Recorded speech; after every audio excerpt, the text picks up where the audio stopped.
And we are back with another episode of Destiny of the Force. When we last left our heroes on Rossaswai, they had just barely managed to escape with the Lady Farah Nanaluk after she was almost killed by a sniper shot coming from the marshes during one of the evening festivities of the Floral Light Festival. With the help of a man who calls himself Gideon Organa, the Sidani, Talia, and Venata managed to get away with them and spend a good portion of the night at a resort Gideon is staying at that was fairly well secure. But now we come to the next day where Castum, Zura, Sidani, and Talia are all reunited in the early morning hours in the main plaza. A lot of small vendors and other such decorations hinting at the festival that is still ongoing and underway, although you are in the upper city area, kind of looking down over most of the festival through the mixture of streets and buildings. Currently, the four PCs and Venata, you are seated at kind of outdoor tables, and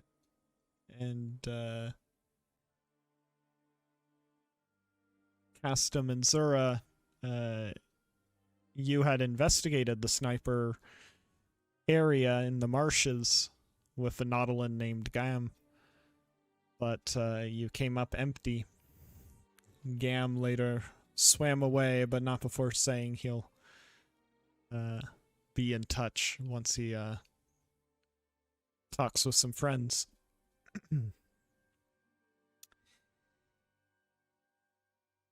Sidani, as for you, Gideon has made contact with you not too long after you woke up this morning and said he will meet you all later in the morning once he's had time to find out who could be interested in Lady Farah's demise. All right. So for now, the five of you are there, all together. After the sniper shot, did the performances continue on the festival, or was the interruption eventually got to the rest of it? From what you all know, the interruption eventually got to the rest of it, but for a while, the show just went on. Okay. It's more of they cut short future things kind of going into the night rather than that show being stopped. Gotcha. Okay.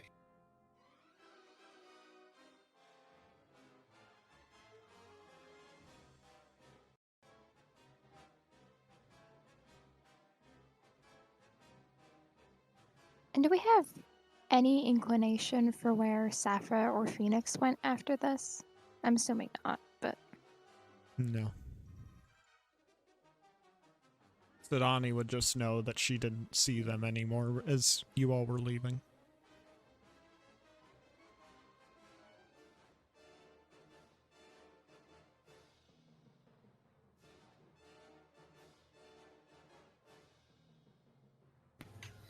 It's an interesting case of events. One shot, they did take a couple more shots to the god, but that was it. Did someone stop them, or... I want to hear what people's thoughts are on what went down. My best guess is they didn't want to cause too much attention to be called to them. They picked the exact moment when everything would be the loudest at the festival start. They fired one shot and missed, and ditched before anyone could trail them. But what about the shots at the gods? They took a second attempt, assuming, of course, those two were related. Were those guards shot from the front or the back or the side? Did you see? The sniper shot, just for the details you guys would have all collected, the sniper shot was a single red blaster bolt that came from the marsh. The shots at the guards while you were escaping toward Gideon's resort house were green blaster bolts, and they were coming from the direction of the city. So basically about as opposite of direction as it could have been. It was also a significant distance away from where the sniper shot was fired at. And if Gideon hadn't offered his resort, they might have gotten a lot closer to us. The protocol would have been to try to take her back to the residence, which would have been taking them into the city.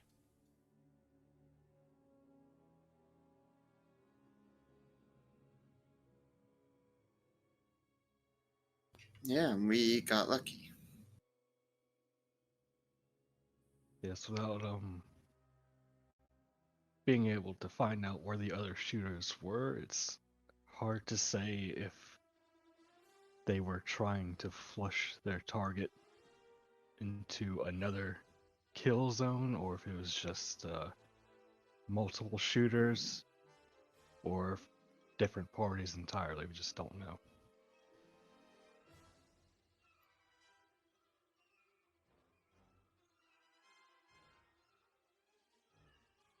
You just see Venata with her arms crossed saying, I don't think Phoenix and Saphra were involved.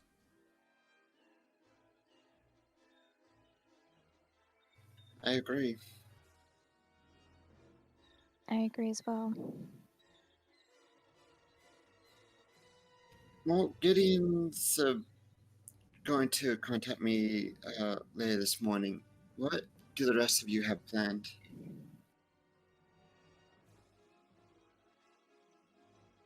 After all this, I have to admit my excitement for the festivities has gone down quite considerably.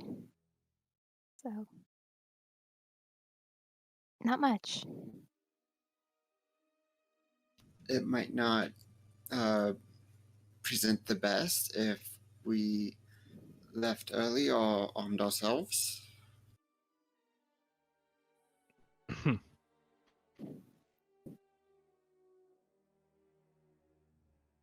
Don't worry, you all don't count in that. The spotlight's not on you. You would think that if you're under attack, or believe you will be, that people would be a little bit more understanding. But the attack wasn't truly at us, and I'm thinking from a perceptive angle that it would appear as if we did not trust them. Not ideal. Sidani's right.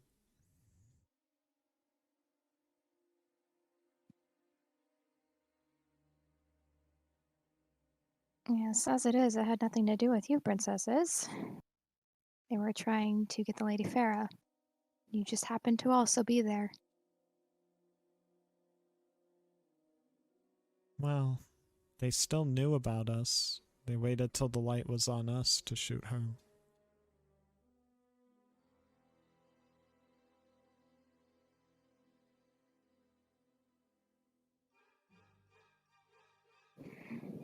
That is true as well. I don't know what to make of that.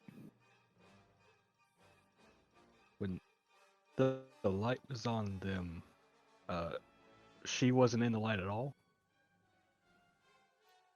No. Like, That's why there was no panic. No one was looking at her.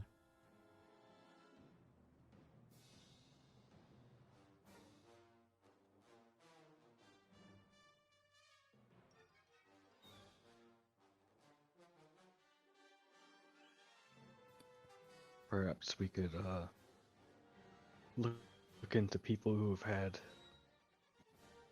contact with festivity planning, if that was a planned shot.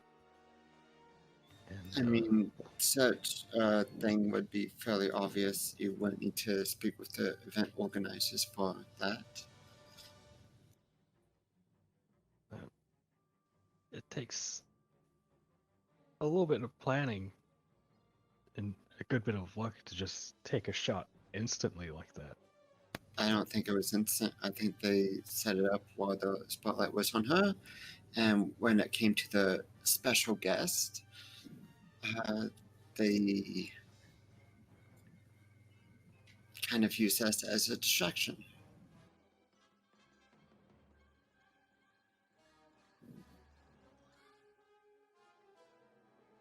You were so far away.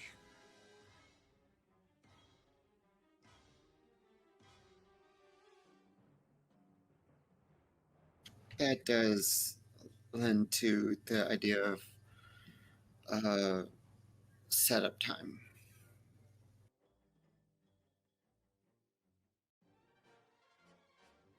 Well,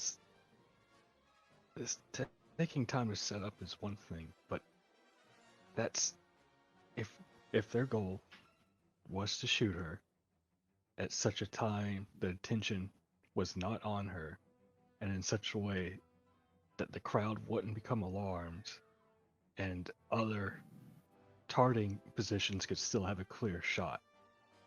That's more than setup time. That's planning. That's precision planning. Maybe talking to the event organizers is a good idea. They wouldn't need to know what area they could set up and what wasn't moving.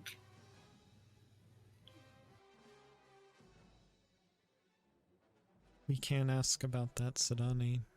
Not without the trust issues. Indeed. And Sid kind of looks to the others in the group. We can ask it. As it Okay, is, I okay, imagine good. it takes some time to set up a festival like this.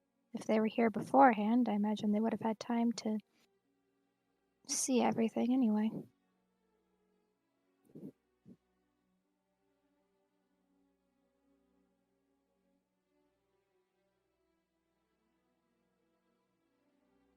Well, then I will go see the Lady Farah, make sure she is still doing well. Find out what her plans are. I'll meet you down at the festival later. Sid nods, and I'll probably be running around with Gideon as my guide. So the event organizers and perhaps, given the shots came from the city, there might have been witnesses when it comes to the second attack. You might be able to find something there as well. Yeah, I was thinking about checking out that area, see if we could find any cameras or anything. I'm sure the three of us can handle that. Excellent. Okay. So as you all split off, Sidani, you are indeed contacted by Gideon not too much later. He asks you to meet him at a kind of artisanal cafe-like location.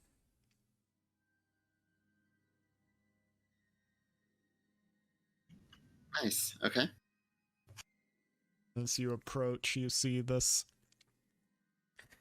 kind of, it's in one of the nicer areas of this upper city area, and it's this really bright building with lots of floral arrangements. Clearly it was already a beautiful location, but it was made even nicer as part of the festival, with hanging lights and draped ornaments. And you just see him simply sitting with some tea near the edge on the areas looking out. Sid will take a couple of long moments just to enjoy the place. The different flowers, lightings, maybe running a hand over some of the flower petals, etc., before she goes to Gideon. Make him wait a little bit. He just keeps sipping his tea. He's probably aware you're there. Oh, I'm assuming he is, yes. Gideon, it's good to see you. It is nice to see you as well. With everything occurring last night, I realized in my focus on other matters, I never asked how you wish me to address you.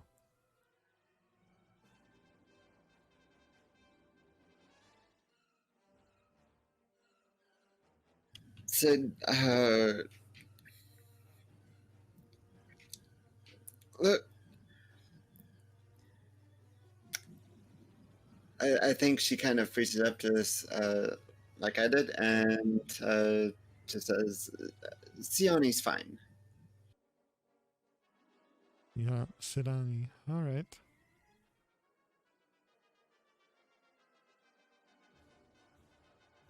I suppose you may continue to refer to me as Gideon, then.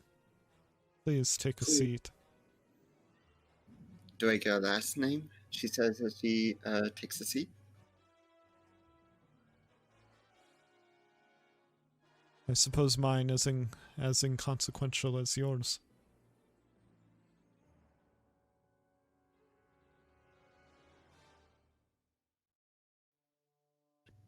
Sid gives him a look, as a kind of look that says, you're not getting away with that answer.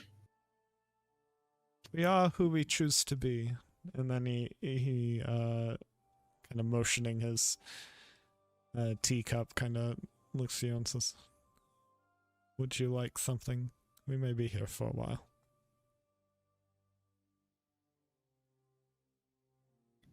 Certainly. What do you recommend? You just see him raise his hand, and there's already a plate with a kind of very ornate, clear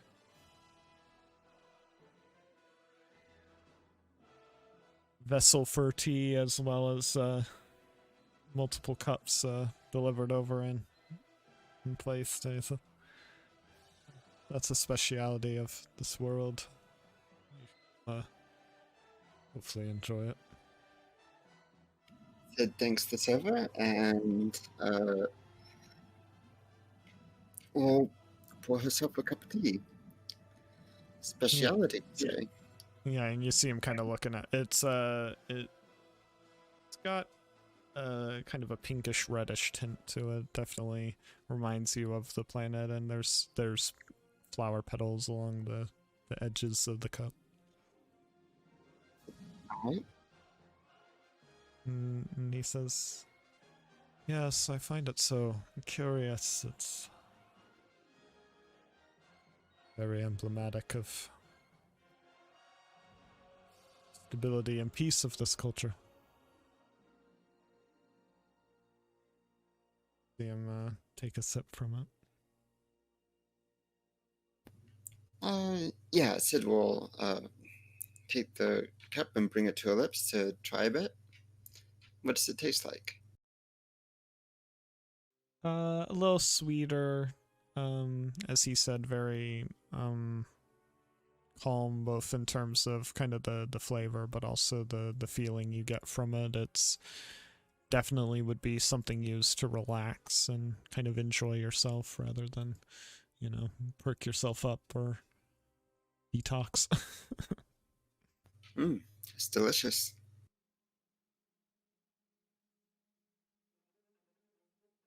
So, what have you been able to find out?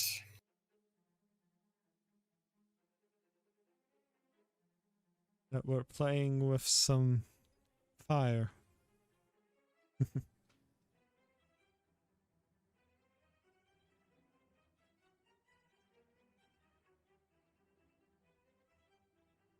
Care to elaborate?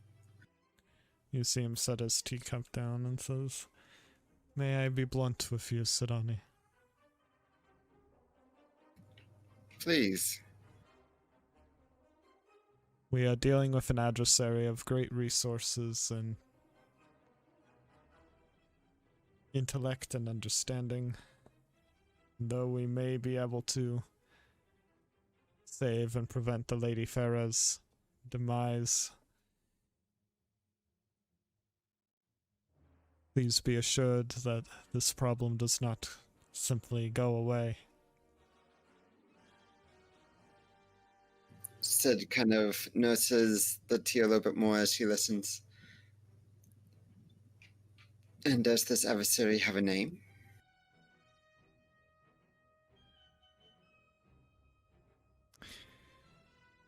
And you see him kind of lean back. Maximus Peldot.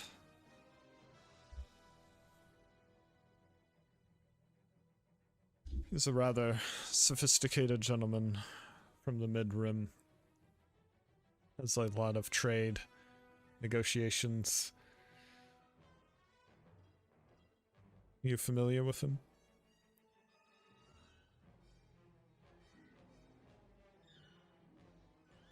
I've heard his name in passing. We'll let that slide without a deception check. Well, I don't think Sid's actually met him. Well, none of you have.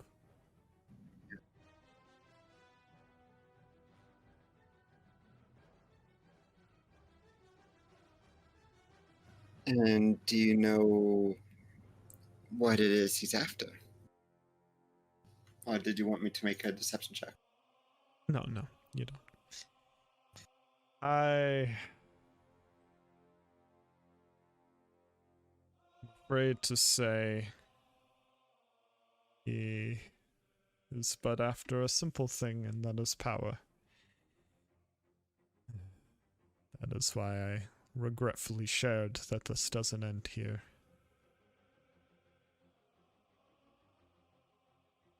Tell me,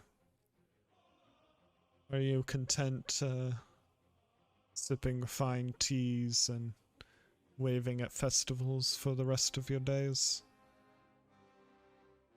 Or do you intend to live up to your mother?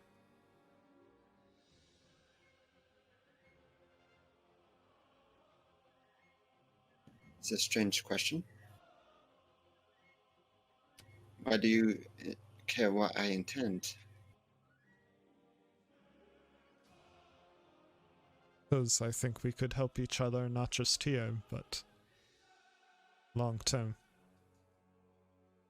A man like Maximus Peldot offers numerous challenges to the galaxy. If he gets his way, it'll have been like the Hutts invaded the Mid-Rim and Core worlds. Unprecedented degree of underworld influence, corrupting what you know to be already corrupt politics.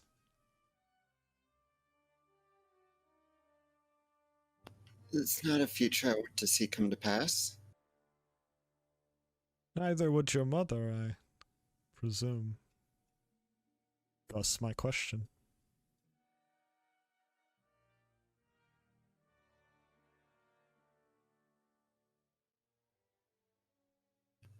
I would hope I can live up to her legacy.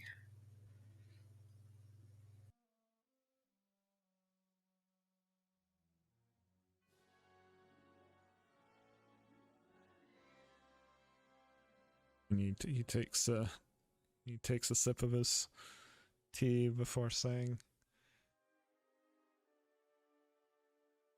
"Well, then I do hope your vessel has room for one more."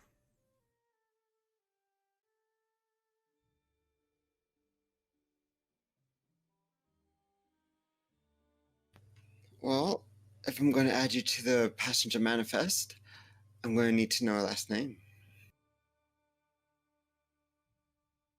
Surprise me.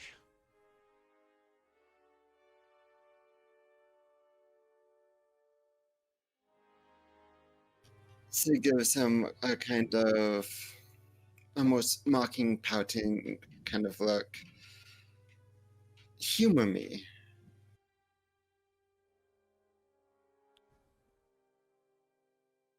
Make a charm check against 5 red. Okay. I will do intense focus as a maneuver. And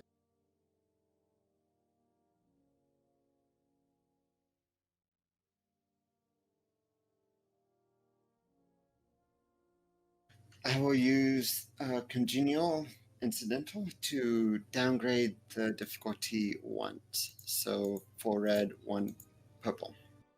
Okay.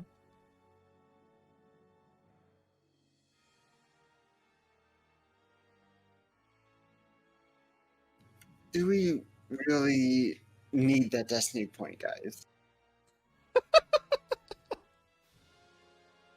I'm trying to stack the deck here.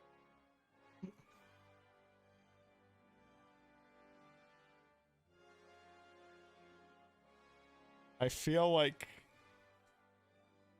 the vote the vote is stacked against you, I think. Yeah, it's just the last name. So, okay.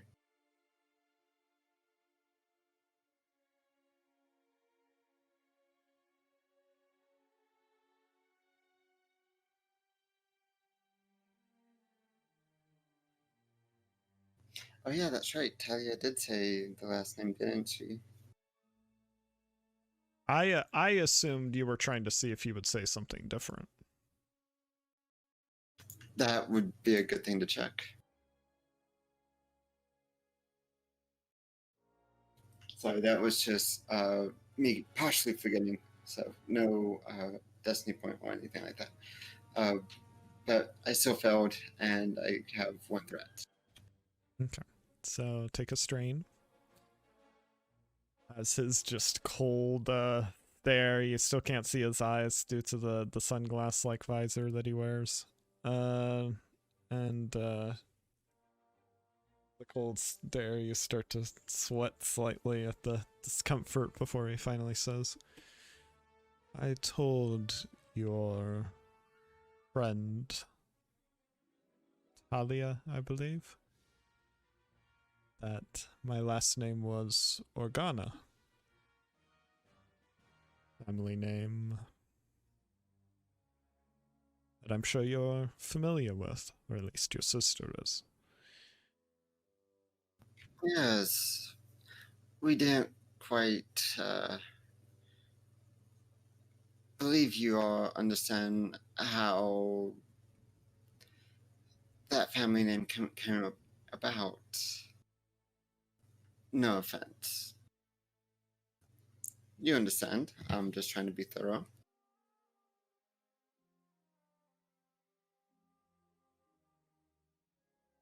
My familial understanding is that not everyone was on Alderaan when it was destroyed. I hold no noble rank or title, but the family name is still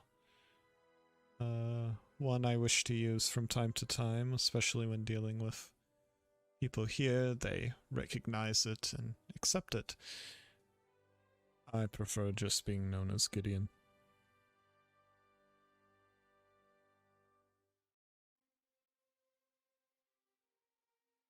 All right, Gideon.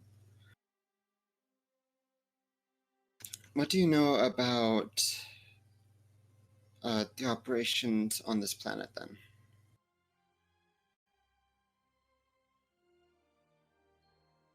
We're talking defense, social, military. And he looks at you very seriously as if he could give you a detailed answer on any of them. All right, impressive. But Max's operation.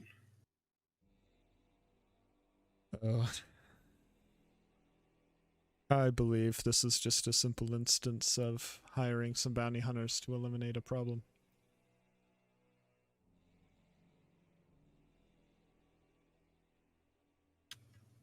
Do you know what bounty hunters or any leads? My understanding could be any number in his employ. Assume we are dealing with a sniper, but It wasn't just the sniper. yes, there was that secondary attack, wasn't there?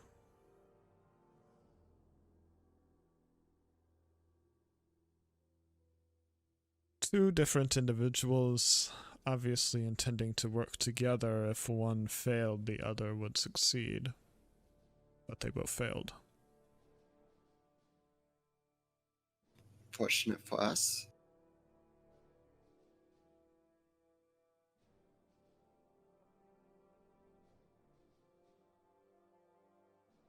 Question is it an open contract or a closed? Open contract, they'd likely just abandon it. They took their attempt and now there's suspicion. No credits lost or gained. But if it's closed, they'll try to finish it. By any means that they can. Otherwise, experience disgrace. In that case, we should probably go to check up on Lady Farah. She won't be in any danger at this point. They wouldn't risk getting this close to the central city. They would wait until later. If she's brave enough to exit, which she is.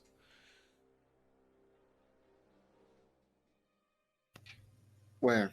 Where do you think they'll try to strike?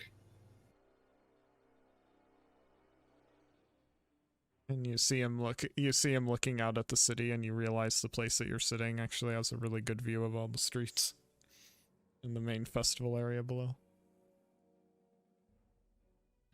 I have to say, your strategic mind impresses me.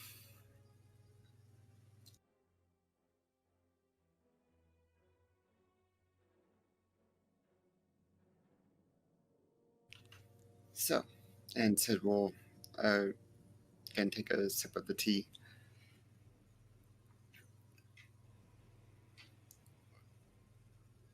Knowing what's left of the festival, where would be the best opportunity to strike?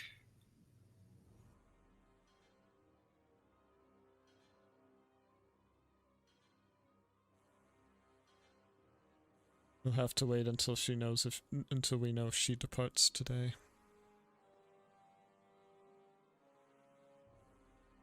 Departs?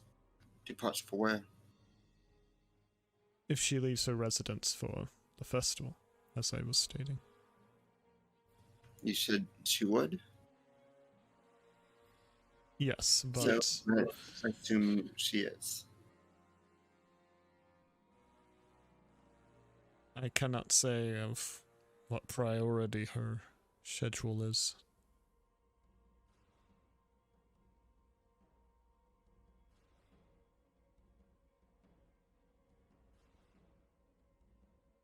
Alright, so until we can narrow it down, maybe focus on flexibility. Where could they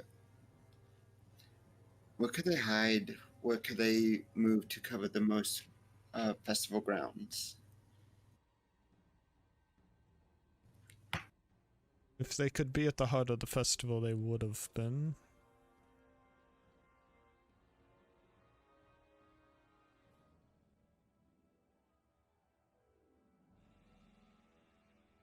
If she is able to depart today and she considers it enough of a priority, there was a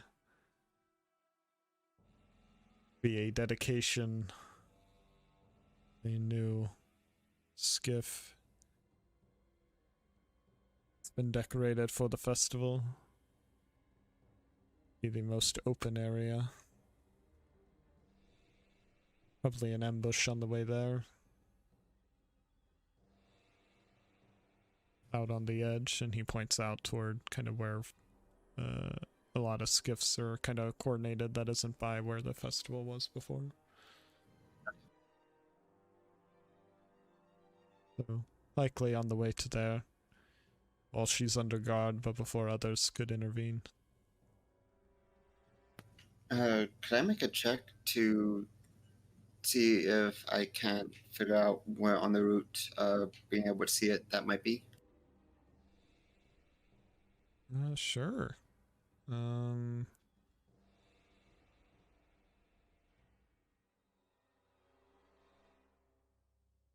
make a perception check. One red, 2 purple, and a setback. Alright, I will once again use intense focus. Setback is due to distance.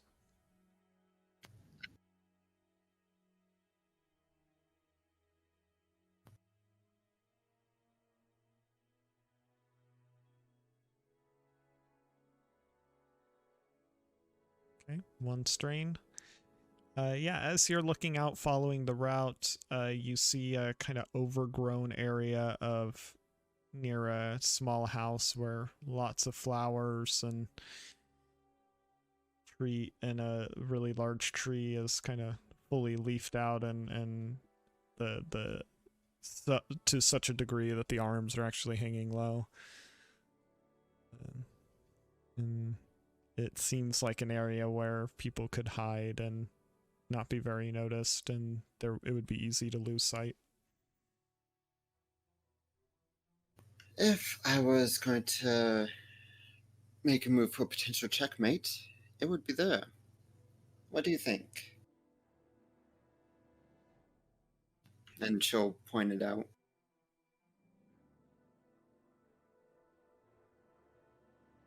I think you're learning to play.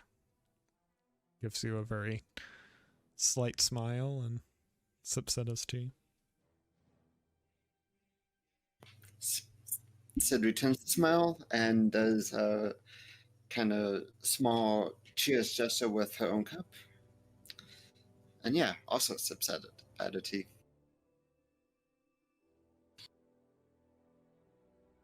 So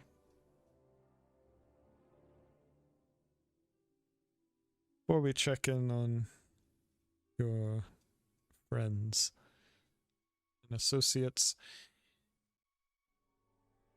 there is one curiosity that I haven't yet determined, even with our talks so far.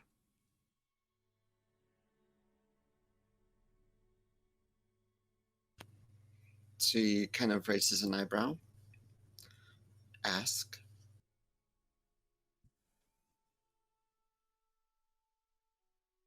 What future do you see for Hapes?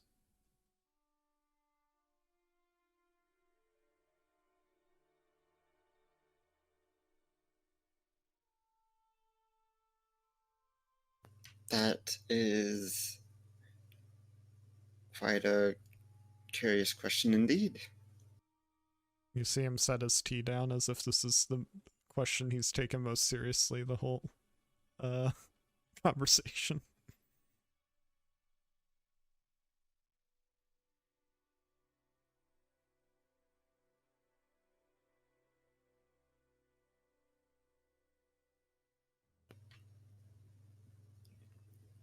To be perfectly honest, there's a lot I still need to know before I could give an answer.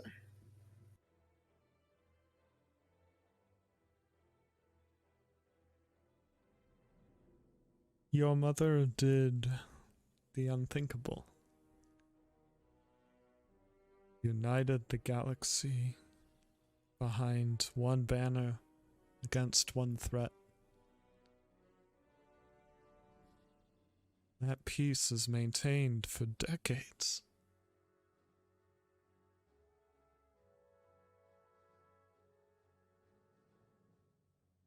But even now, it's fracturing, falling apart without her leadership, without someone willing to help keep the peace, to help guide. The Jedi try, but they're a group with their own goals and their own needs. They serve the galaxy, but they also serve the Force, and those aren't always the same thing. Your mother understood that and did more.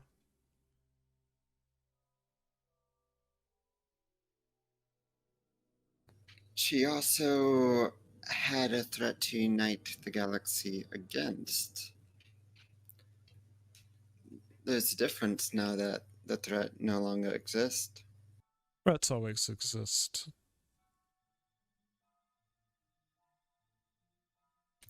To whom? The galaxy at large? Take Maximus.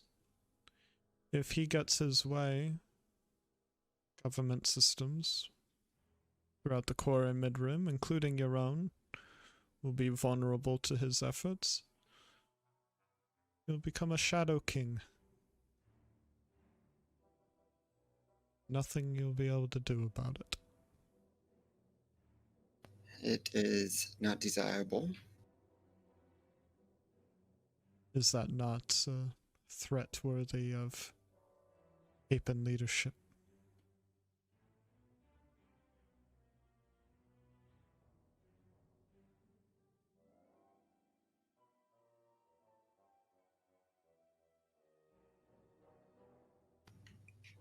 I think it very well could be. But I'm not in a position to make or understand the complexities of a solution.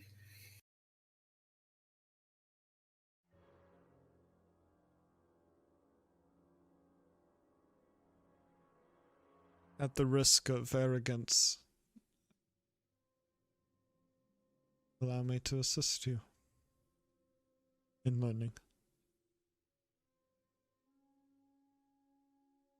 You do seem to be quite eager to provide that assistance. I'm eager to see the galaxy standing united. And, well, the death of the fell prince, there are precious few in a position to be followed.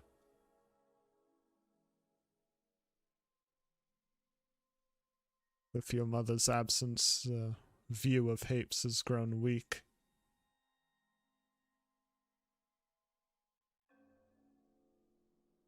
And quite a bit of power to be gained by shaping such a person, no doubt.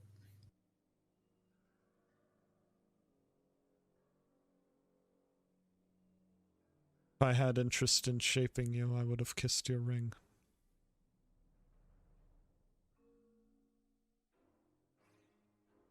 So it kind of leans back in her chair. I'll consider it. We do have something to contend with first.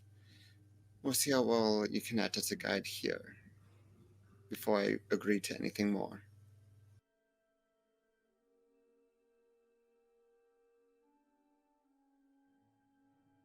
Let me say one thing more.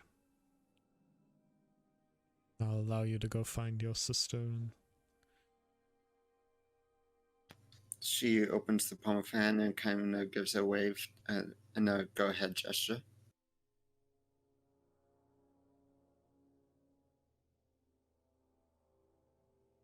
with no heir, the fell empire can and will collapse. It is inevitable. Your families and theirs are intertwined, dating back to another renowned galactic leader.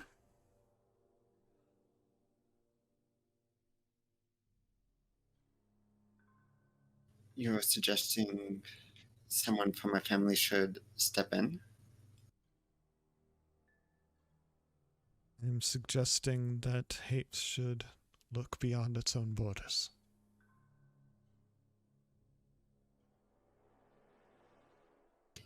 In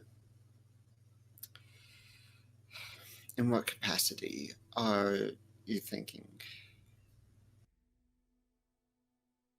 She does kind of narrow her eyes as she says that. Merely a suggestion.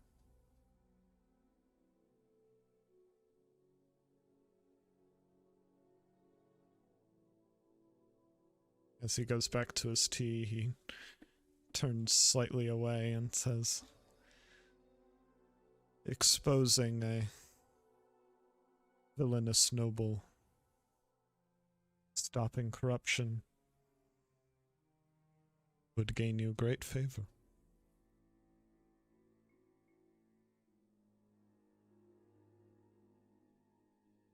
I suppose it would.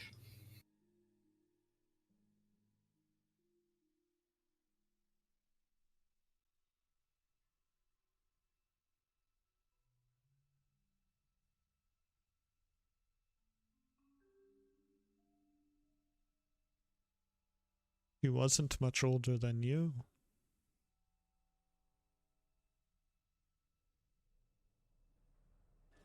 All the more reason for me to tread carefully.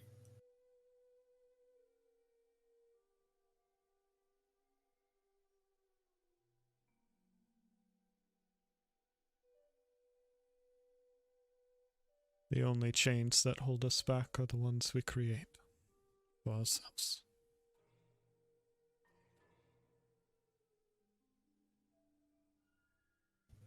That is all too true. And she'll sip at some of her tea.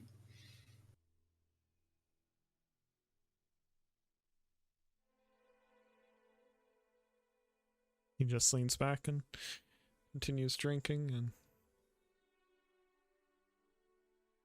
won't say anything more unless you do.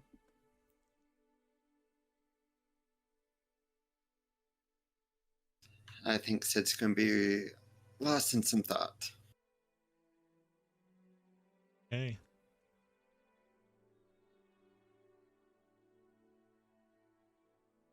So, with that, we will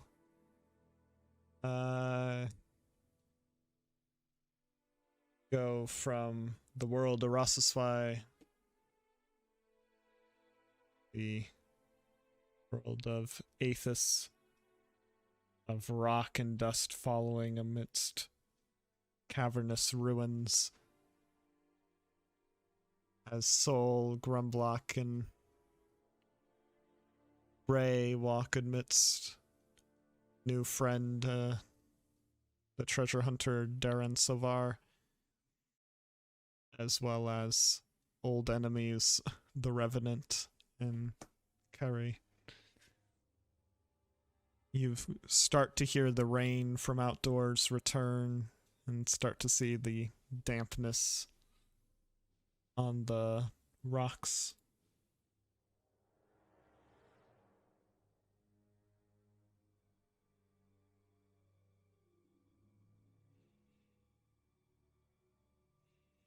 Well, glad the weather improves while we were in there.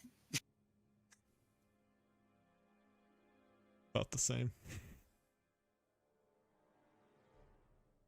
So, as Darren kind of cuts to the top, uses his arm to kind of shade himself from the falling rain, and you see him kind of checking a data pad and looking around as the rest of you reach the top of these ruins.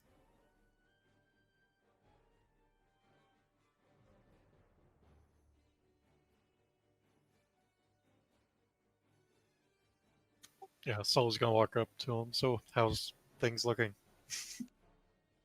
And you see him pull some binoculars off his belt and kind of look around. Well, looks like those troops and crazy eyes there is gone. You see him kind of cycling through. I'm not getting a signal from my ship. Oh, that's not a good sign. I can try to signal Uncle and see if there's reception there. Okay. Yeah, if you do reach R2 now that you're out of the ruins. Uncle, is there any dropships or anything showing up in radar? You get a response from R2 basically indicating that there were multiple points, but it seems clear right now.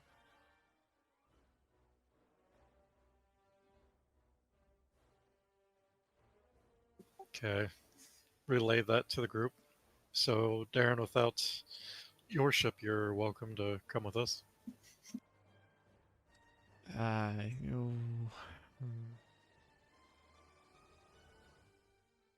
don't know. It's like I don't have any credits that I can spare at the moment. You have paid us with your knowledge. Oh well, I mean, if that's enough, then yeah. Yeah, it was just a little. It was just a little nothing anyway. Honestly, I needed to replace it.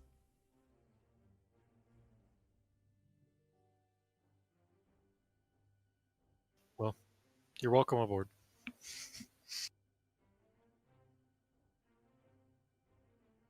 As you're discussing that with him, you see Revenant approach you more closely and says, "This is where we part, Skywalker."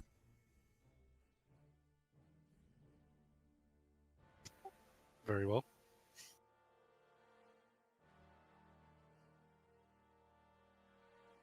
If you want Rey to join you, you'll either have to ask her or force her. That's the only way.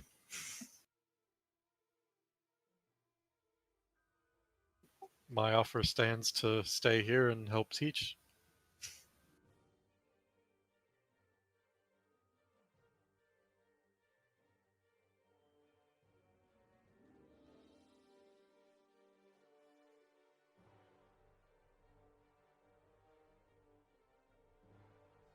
You see him look to Kari before looking back to you.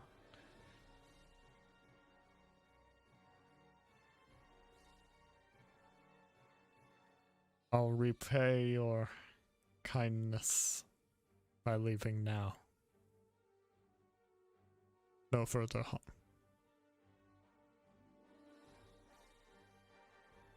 Soul just nods. Don't want to push his luck any further. He will turn to Kari, though, and Soul will say something to her and be like, make sure you take care of this guy.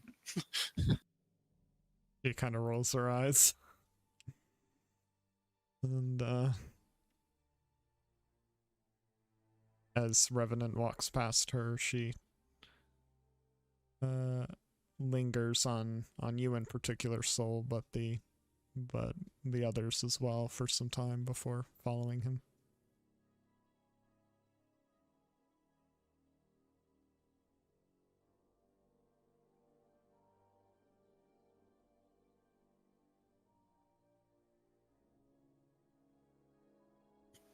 Well, you guys ready to go to the ship?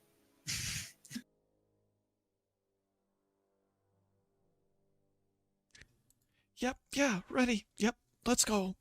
You just see Darren say as he was clearly holding in a breath the entire time Revenant was close to you.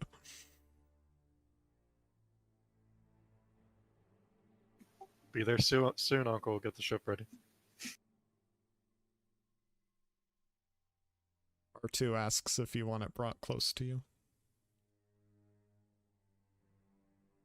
Where we came out at, how far up would we have to go?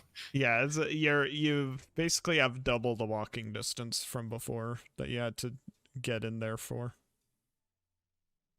You had to take the long way out. Sure, the faster we get out of here, the better. He responds quickly, and they'll see you soon. Find an open area.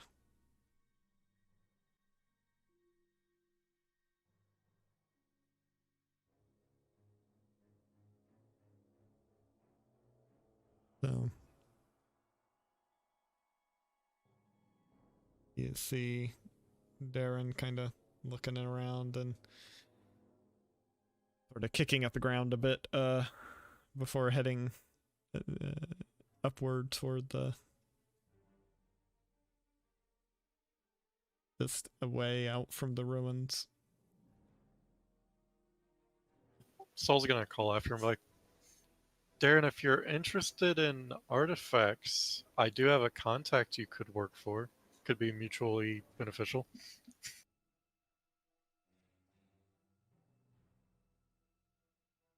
You need to get out of the ruins too, so you could just walk with him. You don't have to call out to him. Yeah, that's what I meant. Like I was Yeah. Okay. saying that while I was going after him. Okay. So as everyone's moving, he says, "Oh, well. I mean, I have a few, too.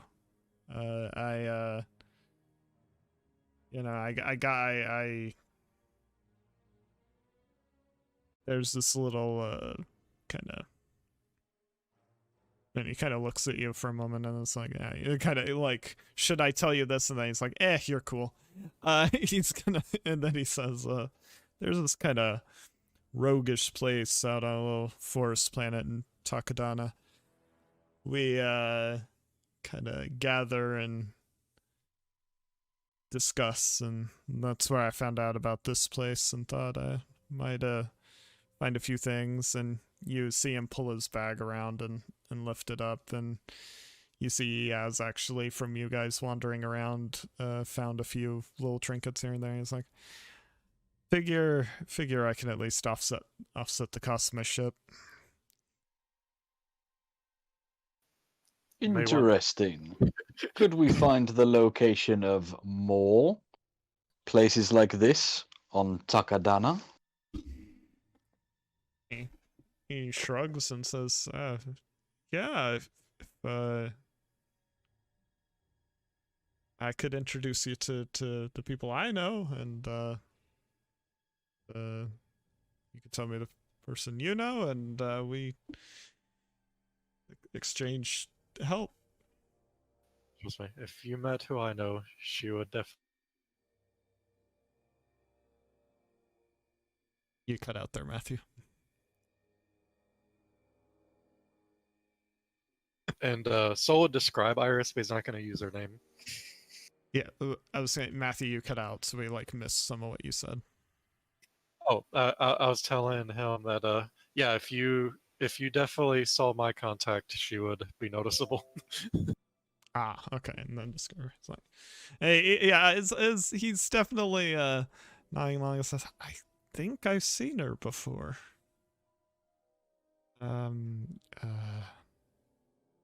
He looks like he's trying to remember a name. Iris? What's it? Soul smirks, but he's not going to acknowledge whether it's right or not. But sort of by acknowledging that it's right. Yeah. He says, if that's who it is, yeah, I've seen her on there before. She's been working with one of the big shots there.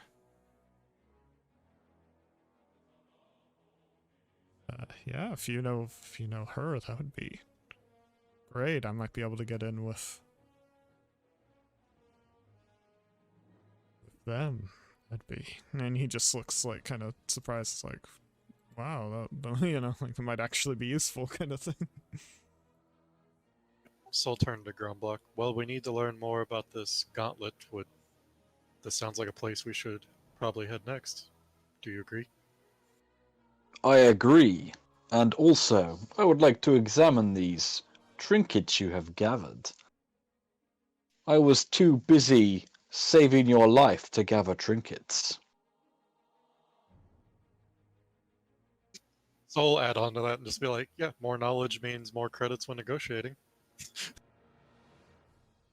He very reluctantly kind of unhooks his bag and hands it toward Grumblock so that because he appears more concerned that Grumblock might damage them than he is about like Grumblock looking at them. Like that's his main that seems to be his main concern. Let's make a quick lore check and just see what he's picked up. Okay, so go ahead and make that just 2 difficulty and we'll say 2 setback due to age.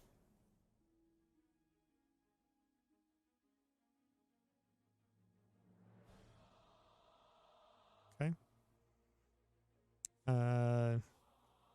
1 strain, and yeah, you, as you're very carefully trying not to damage any of the items as you're inspecting them, it seems to be some old kind of droid parts, kind of old Republic era droid parts, and you know sometimes those can be valuable because of their metals or stuff. They're made with a lot more durable metals than a lot of the droids now, and so some may have value in that, but very, very minimal. The other stuff that seems a little more of your taste and knowledge is you see what looks to be the remains of a lightsaber in there, and it looks like the crystal is inside and intact. The lightsaber wouldn't work, but the crystal is definitely usable. You also see what looks to be kind of data crystals that would be placed inside of a holocron-like construct. Probably nothing that would be particularly dark side or Sith oriented, but could still be could contain useful or interesting information and would be regardless probably prized by collectors of that era, even if it was more mundane in actual like practice. I will relay all this information back to him, but ask him if I can take a copy of the data crystals. You would not have anything able to read them. I think we'd have to go to Osis for that. Yeah, you're not even sure if Osis, because these are so old, you may not have anything that properly interfaces with them.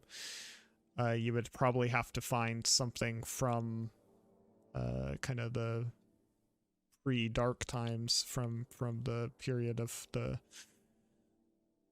pre-Empire to be able to access it. You would know, Grumblock, like how to, like, you'd know what kind of thing you need, but you know that Osis probably won't have it. Well, we're heading to a place that deals with artifacts, Grumblock. Perhaps we'll find something there to copy the data. Yes. If there is no way to copy this data, what would you take in credits for these data crystals? Well, I have to see what's on it first. This is what Darren says. Because he, based on kind of how you described him and everything, he's like, oh, well, he's not a dummy.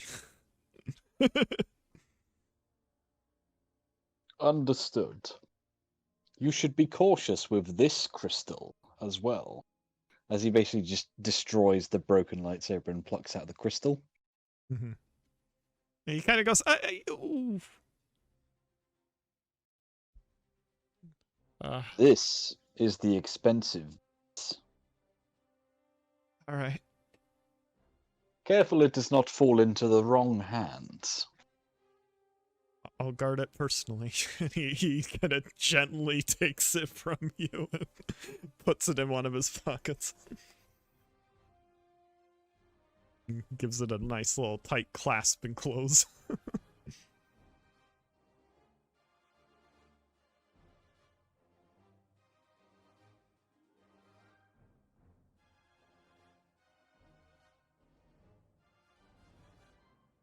Well, glad everyone is getting along.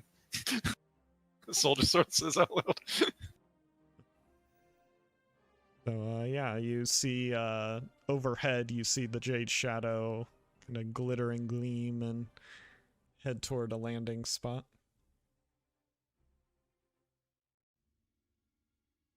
Yeah. So, as you see it touch down and you all arrive, so are you going to head back to Ossus first or attempt to do anything else, or are you gonna probably head straight for Takadana directly? I feel like, I mean, Sol wants to go there directly because he wants to get on this, learn more about this gauntlet, or if that guy is looking for any other artifacts that may have, because Vane may have crossed paths when they're looking for information for the gauntlet. Indeed. We are on a quest for knowledge, and we cannot be waylaid. Okay, so then as the rain continues to patter and bounce off the Jade Shadow, you all board onto it, intent on the one of the favored locations of pirates and underworld individuals, many who are interested in old artifacts and relics as opposed to more modern such things. Akadana. Okay. And so the Jade Shadow picks up and sets off. And with that, we will go back to Rasuswai, to the investigations of Talia, Zura, and Castum. So as you approach the area where you think shots could have been fired at the escaping group the night before, you see you're not the only ones looking around in this area. As you see, checking out the ground is the Nautilin Gam, and hanging off one of the buildings very awkwardly, because he clearly stopped mid-climb when he saw you approaching, is Phoenix.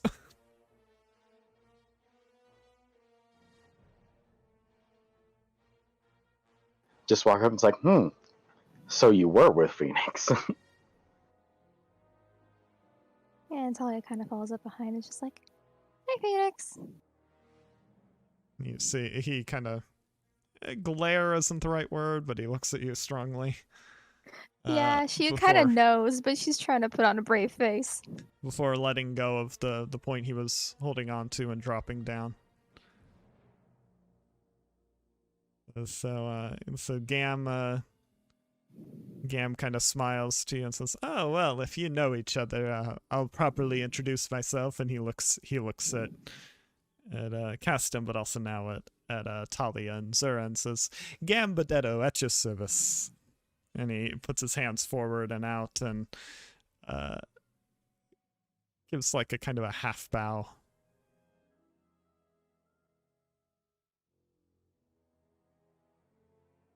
Yeah, Talia returns it. Pleasure. Still just Zura.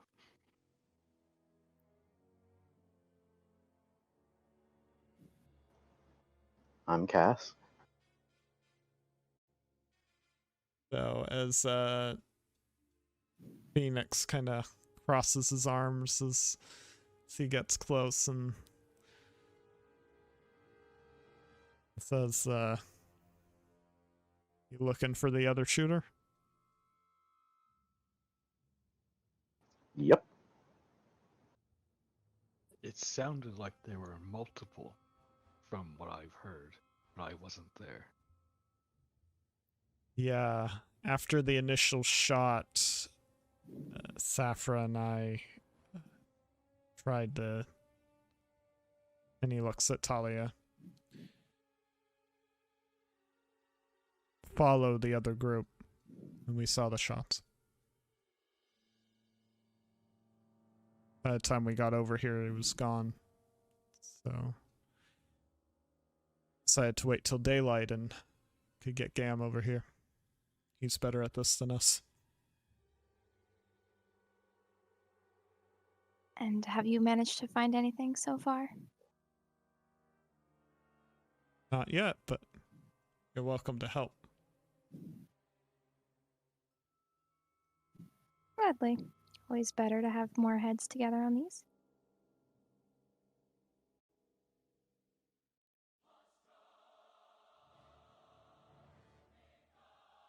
Can So, you show me the locations you've already checked or marked off? Yeah, Gam will grab your arm and kind of lead you off. Alright, so over here. It's what the rest of you would hear him say. And for Zura, he basically is going into describing, like, the different areas they've checked, why they didn't work, and if you want to attempt a reconstruct the scene here, you may do so. He is going to attempt a sense the scene. Interesting.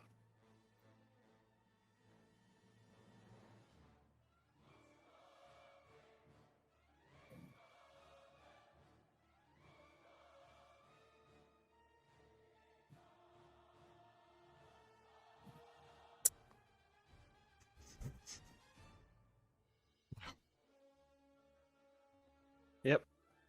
That tracks for me. You've been trying so hard.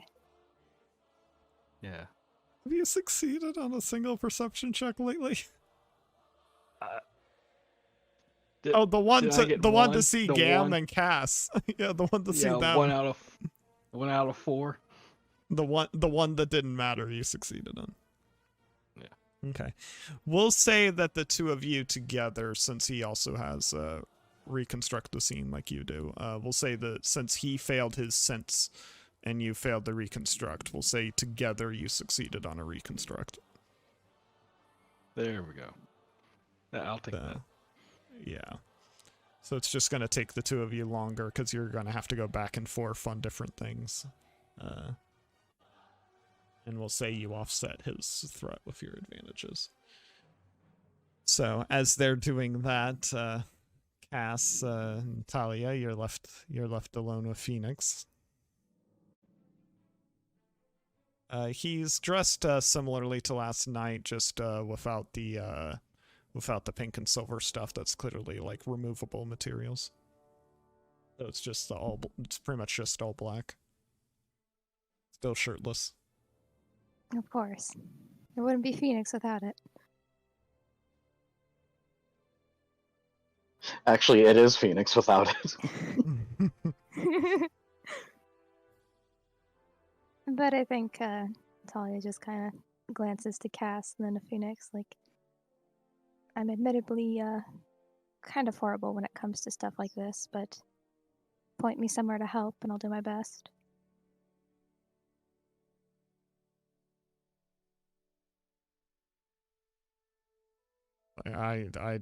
I'm... And he just kind of flexes his arm. He's like, I'm the strong one, without saying it. Like... Yeah, Talia just kind of smiles.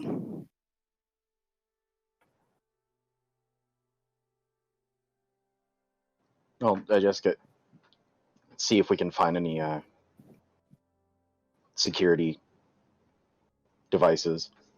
Okay. I was trying to word it without being like security cameras because I'm sure it's not a regular camera. So I was like, It's basically like security cameras around, yeah. So just try to find a terminal access point and yeah, make a 1 red, 2 purple, 2 setback check for computers. So while Custom's doing that, Talia, now it's just you and Phoenix, and he does say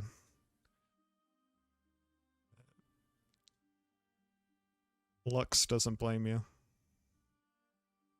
She kind of looks up at that with slight surprise, but she sort of nods, kind of thankfully. It wasn't a good situation for anyone, Phoenix, and I really am sorry for everything with that.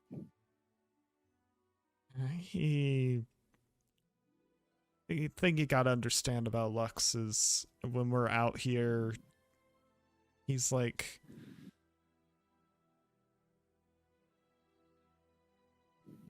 Custom. mhm. I even wasted the 2 strain to lessen the difficulty. Oh. Oh, Kaz. Like what hurts is I also have like bypass security and Uh-huh. and codebreaker, but those are remove blacks, not yeah.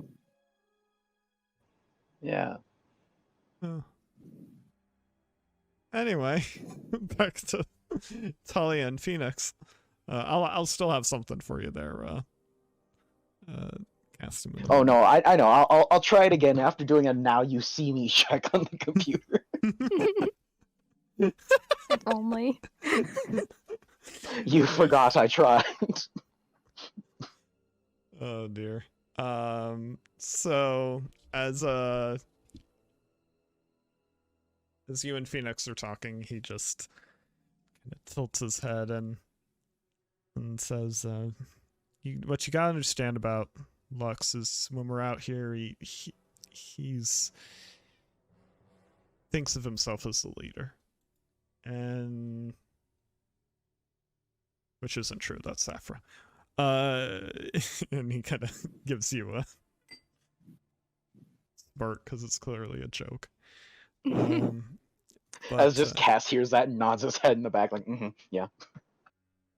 And he says, Cinder, we knew something could happen like that. And we knew there was probably nothing we'd be able to do about it if it did.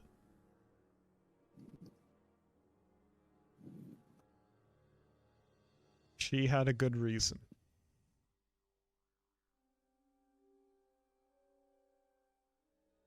You know, one thing that was never made clear to us is exactly why she did it. Do you happen to know? And he kind of leans his head down. I know more than Lux did at the time. He knows now.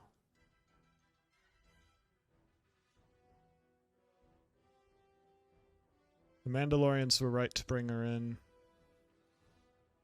We were right to help her.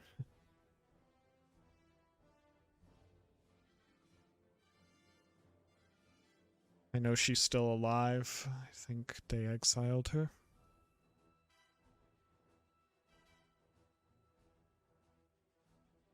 We hope to find her again at some point, but we've been so busy.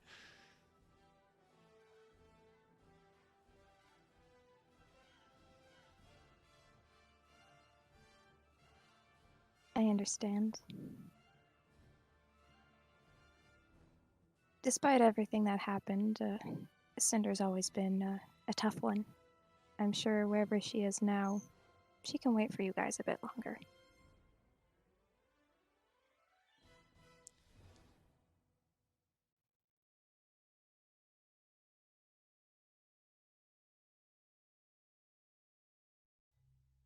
I know you helped the lady. I want to say we appreciate that. He looks kind of ashamed as he's saying this. It was supposed to be our job.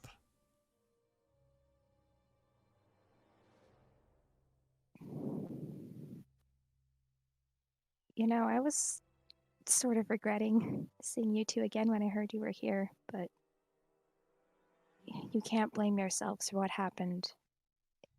It was out of even my hands. Karas told me to stay out of it or help, and when it came to the Mandalorians getting their hands on the case instead of Iris, or like you said, it was bound to happen, but I did as much as I could for her, and I'm at least glad to know that she hasn't been killed for it, whatever she did. He was talking about Lady Farah here and like now. Oh, my apologies.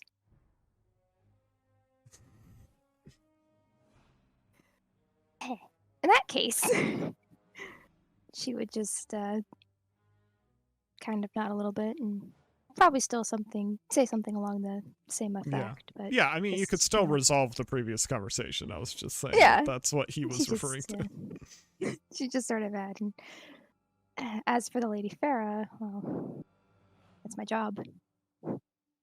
I'm horrible with most social things, but I'm a good doctor. I can do that. We're grateful.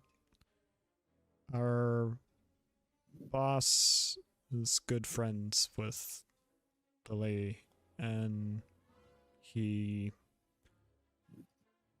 when he heard about the festival, well, he asked the group we perform with to join it, and mostly as a gift, and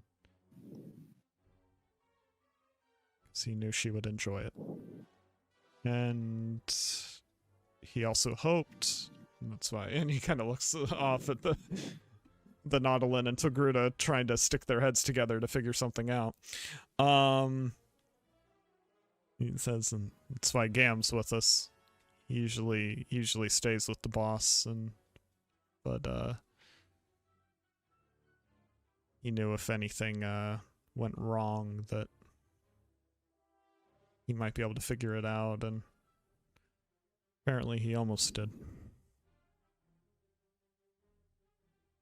Couldn't find the shooter in time.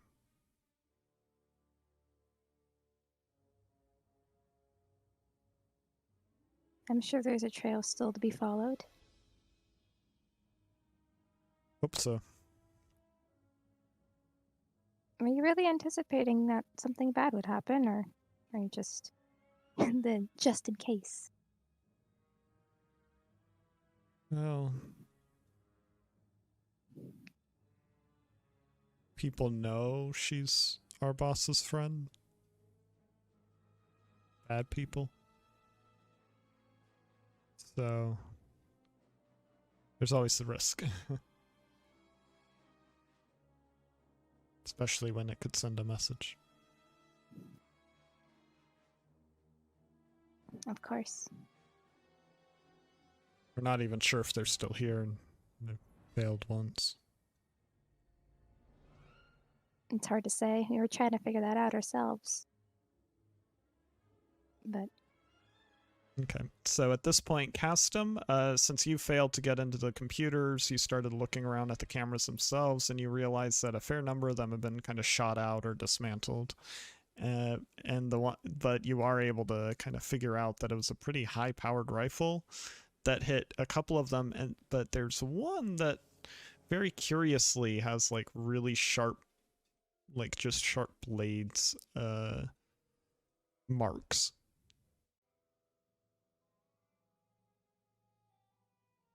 Oh, I swear to God, if it's these two again.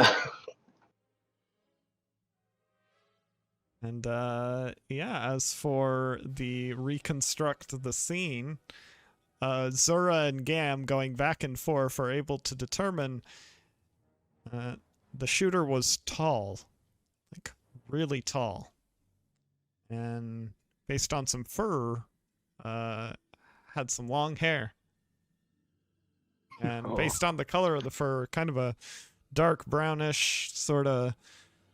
And so Gam eventually suggests, oh, it's probably a Wookiee. oh no. And As Cass just out loud, yep, it's them again. Yeah, you hearing Zura and Gam go back and forth. Zura's never encountered them, so and Gam hasn't been out in the field, as Phoenix explained, but cast him as you see the blade marks, basically as you're looking in close on them, and you hear the two going back and forth. You're like, oh. Yep, he just out loud goes, "Yep, it's them again." And you just, Talia, you just see Phoenix kind of roll his head backward and nod for a moment and be like, all right. Honestly, she probably shares the same expression. So,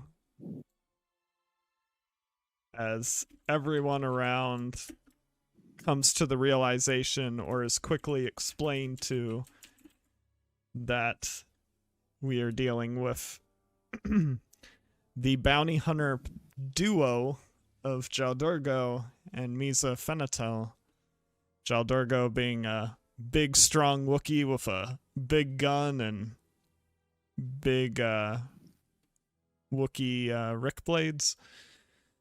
And the brains of the operation is Misa Fenatel, a female Nautilin, who is a bit techier and more involved with blaster weaponry. And Zura, as this is explained to you, you realize that the waves and ripples you saw the night before was because after making the shot, Misa literally dived into the marsh. Well, I officially clear you of all of my suspicions, Gam. And Gam, after you say that, Gam just looks at you for a moment like he's hurt. It took you that long to clear him? Like, oh. Well, I mean, he could have done it. I assumed he was competent enough to do it. Then he quickly pats you on the back and says, don't worry about it. I lie all the time. And then he just starts walking over to Phoenix without even skipping a beat. Wonderful. I like this guy.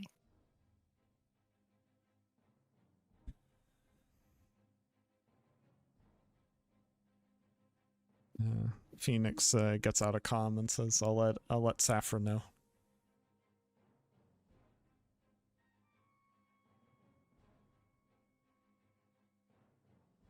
And I know we didn't get off on the best foot the last time we met each other, but well, since we're all working towards the same thing here, I'm at the very least willing to help.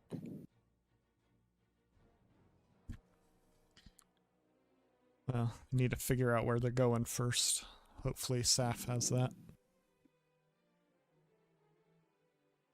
And as you see him go to his comm, Sidani, you recently, so after your tea with Gideon, you went to speak to Venata and Lady Farah, and basically everything Gideon said was proved to be true. Lady Farah won't be intimidated. She will go out there, and she is intending to go down to the skiff yard to officially launch a skiff for the festival that's been specifically decorated and designed for it, and is using the route that you figured out could be ambushed. Okay. And you've spoken to her security team about that, and they're prepared, kind of based on what you and Gideon had talked about. But they're still going to go through with it, assuming that you and others will provide backup if needed. Sure. And then, after you and Venata spoke, Venata is just kind of has decided she'll be with Lady Farah, so you always basically know where they're at, so she can be on comm with you. Okay. And is preparing, has already left with her and is preparing to go. Left with her in the sense of like they're getting ready, not in the sense of they're already out in the street. And as you are departing the residence that Lady Farah owns, which is this really nice, multi-leveled, basically covered with trellises of flowers and an old, almost, you know, to give an Earth description and kind of almost Spanish design. You briefly for a moment see a pair of ribbons in front of your face before one kind of swings and wraps around your wrist. You're not yanked up, but you see hanging from one of the flower vine covered walls, Saffra.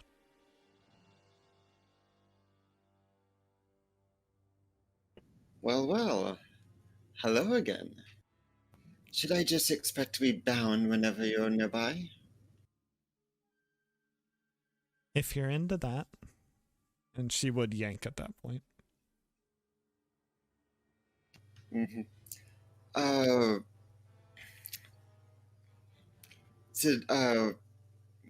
We'll kind of smile and quickly move on to the topic at hand. What are you doing here?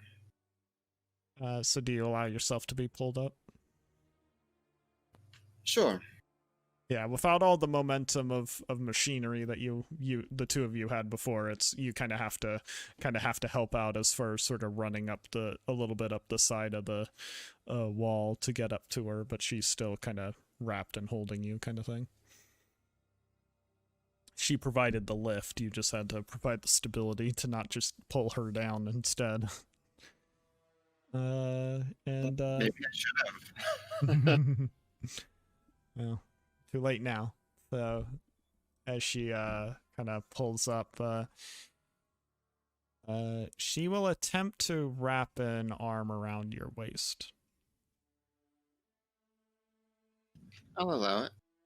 Okay. So she kind of loosens the ribbon grip and puts the arm around your waist, and kind of pulls you in toward her until basically your full sides are touching. One of her legs kind of crosses with yours to kind of hold you close to her. She intertwines her arm with yours and kind of presses basically half of your on the side you're facing, like your chests are kind of pushed a bit against each other, and she's basically pulling you in until you two are kind of joint at the hip close. And resting her arm a bit on your shoulder and until your faces are practically touching. She kind of moves one of the ribbons around and kind of says, so I saw you with the lady inside. What's happening? She kind of gives you a flirtatious look. I think I asked you a question first. What is it you're doing here? Phoenix and I are helping the lady. We were supposed to just be here for performance, but our boss did tell us if anything happened to take care of her. And I see. Well, it's just a security thing. I believe I found a potential ambush point that her team will have to be mindful of. It's been taken care of.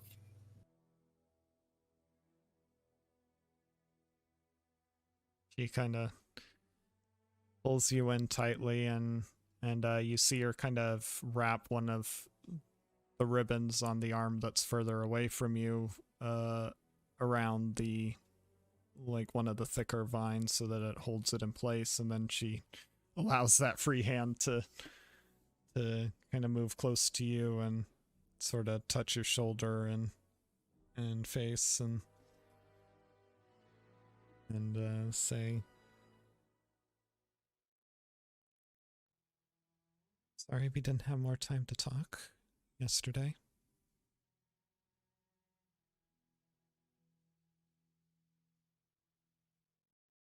It was an eventful day, and the dance must go on.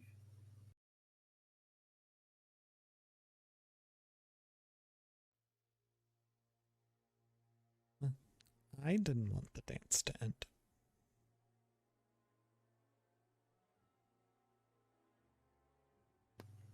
Easy enough to pick up where we left off.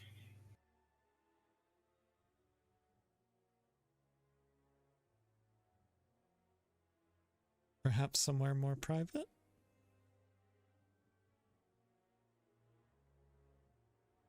After the lady's safe?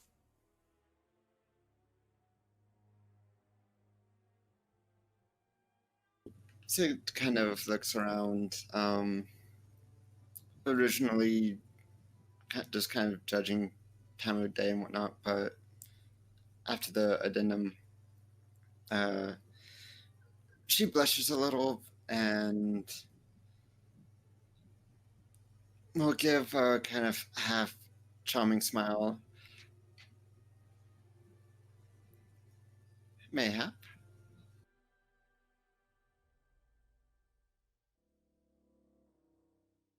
So you're a princess now?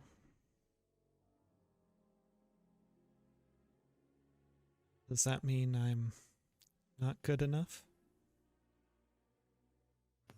That has nothing to do with it. Besides all the various calls for my attention, duty-wise, I have no idea what we'll be focusing on after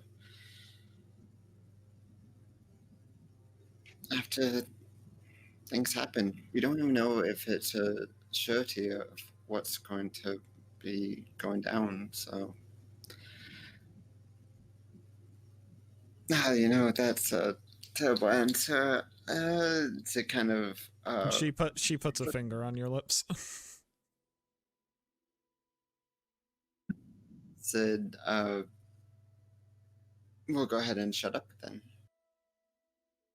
She leans in closely and says, "I'm asking for a moment, not a lifetime." She'll remove the finger, but look like she wants to give you a kiss.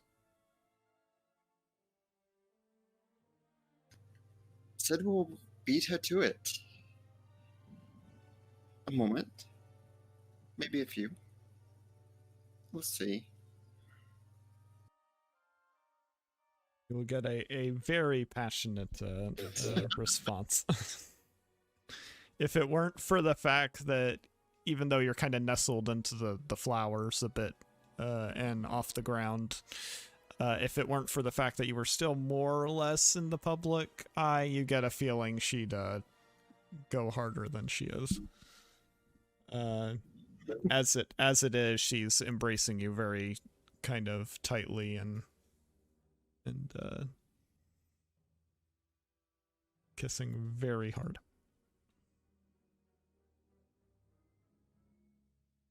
And said you're doing it. So finally, she does kind of let go for a moment before kind of playfully moving the ribbon in your two arms that are kind of intertwined together and saying, "Do you like being wrapped up?" she gives her another playful smile.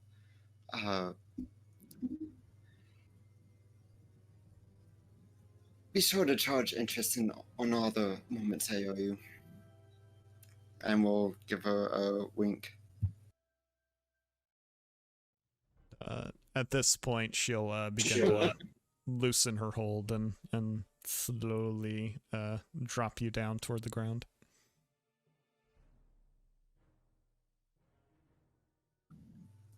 Any chance I could reverse the binding so it's her that's being held? As we descend to the ground. Well, she's not descending with you. She's kind of lowering you down. The same way she picked you up. Gotcha. All right.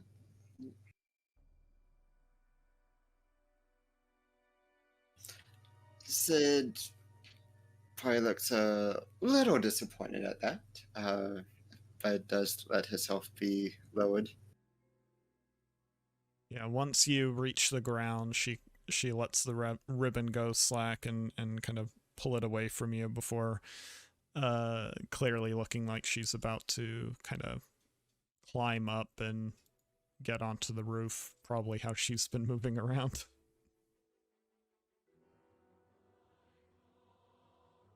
She does not keep her feet on the ground all that often, does she? She gives you a little wave and then disappears over the edge of the what you can see. Sid just kind of tucks a lock of hair behind her ear.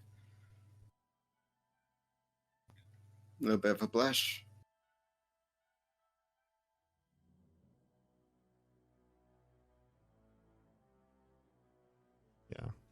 Yeah, your the top half of your clothing would be a little in need of repair as well.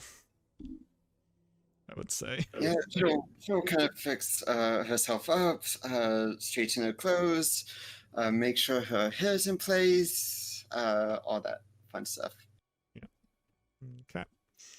And with that, I assume you will be going off toward to meet with everyone else. Indeed. Okay, so yeah, as time passes,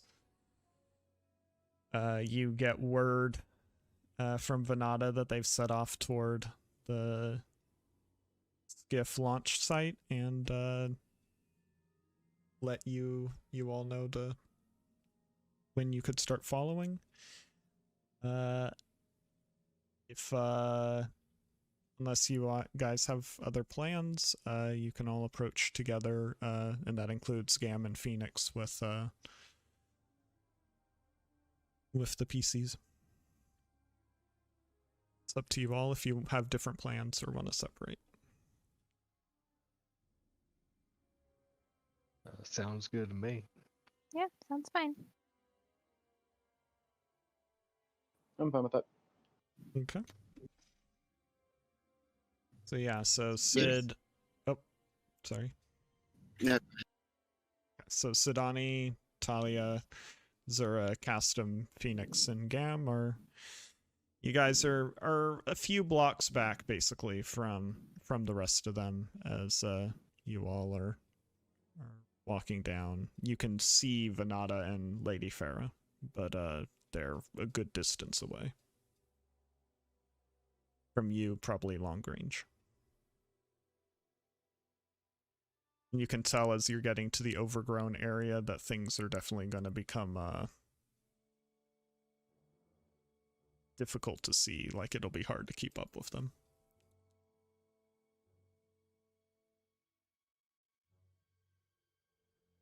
At least until you're through that area. Yeah.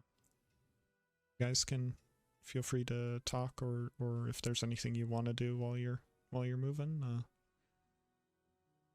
How close can we get to them? Well, you're currently at the distance that was planned, so Gotcha. if you want to move closer, you can. No sign of Gideon, but you have a feeling he's nearby. Naturally.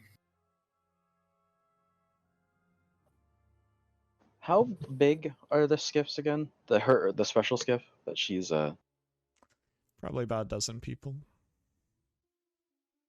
Well, I don't mean just people-wise. Like, how big? Like, can you actually be in the skiff, or? Like, it's it thick enough? Is that what you're talking about? Is it thick enough you could hide inside it or something? Mhm. Like, could you be on the lower level of it or something? Yes, Yeah. you could be below visibility on it. Yeah. Um, you know, I really don't know what I could get out of this or what, but can I try an improved street smarts to get a clue? Because between the positioning of the two shooters, can we just like help narrow down possible meetup locations for them? That would be easy for both of them. Sure. Yeah. Go ahead and attempt it.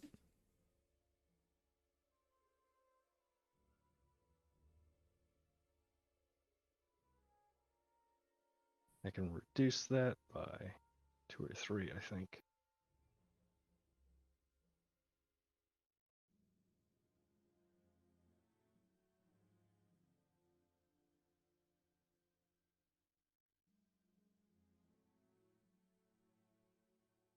You know, at a certain point, it gets to statistical absurdity, right? Oh, there's some rolls today. I mean, to be fair, it's already been a statistical absurdity as considering how many dice you were rolling against all the other, like, negative dice. Yeah. So, Given Sid only has the Van Blade, and we know it's going to be in the overgrown area, and she has a few naturist talents. That might actually be a pretty good place for her to, I guess,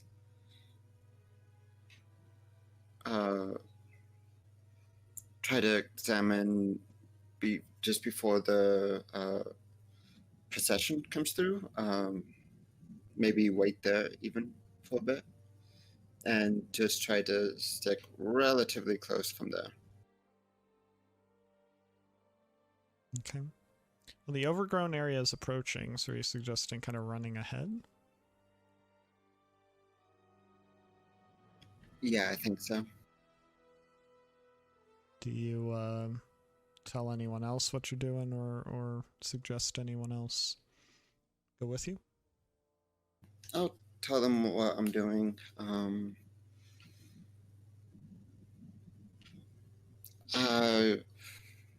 Does anyone want to come with me? I can. All right. Phoenix will as well.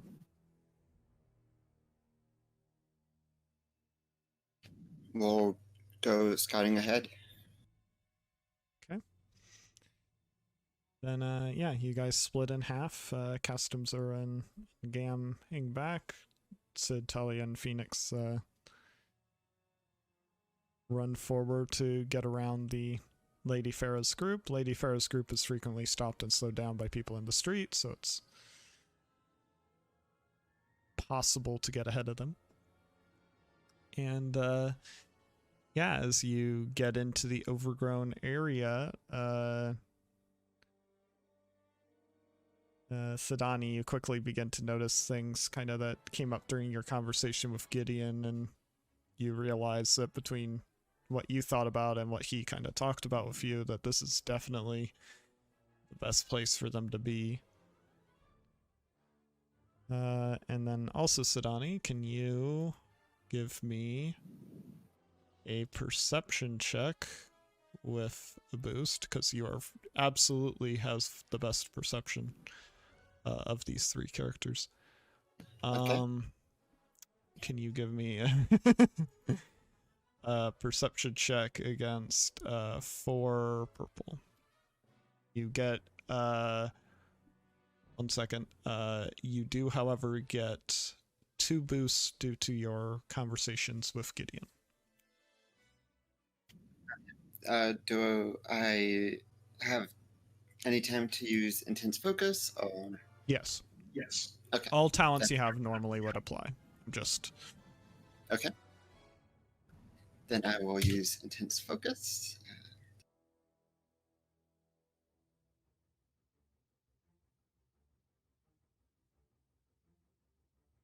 okay. So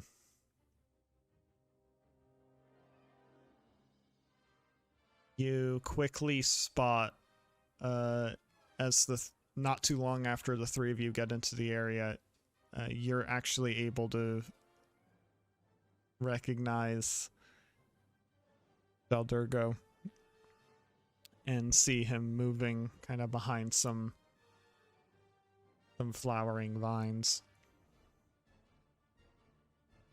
You're also able to spot Misa, who is basically camped out on top of a kind of overhang that would normally be obstructed, but she's clearly moved stuff around enough that she'd be able to get a clean shot through. And you would actually see Safra running across the rooftops, because she's basically just been following you all. You'd see her running across the rooftops nearby where Misa is. So she doesn't appear to know Misa's there, but if you want to alert her, then obviously she might be able to provide assistance with that.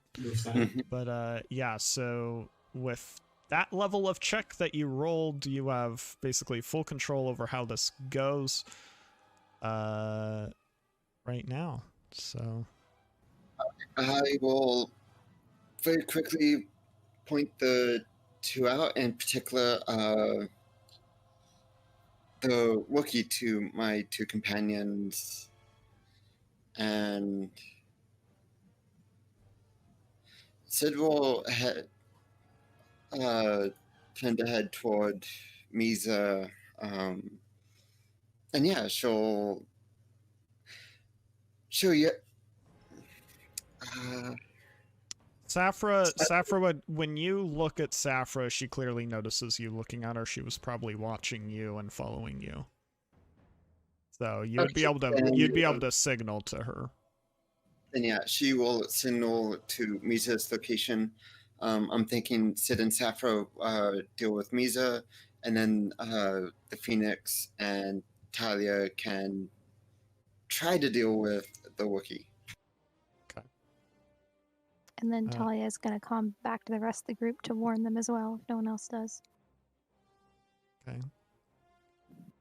So with that, Gamma, as soon as User and Gam are warned, Gam is going to start running forward toward the procession of Lady Farah and Venata, and basically stop in front of them, and clearly neither of them know Gam, and so he's acting like literally a distraction, like to all the people around.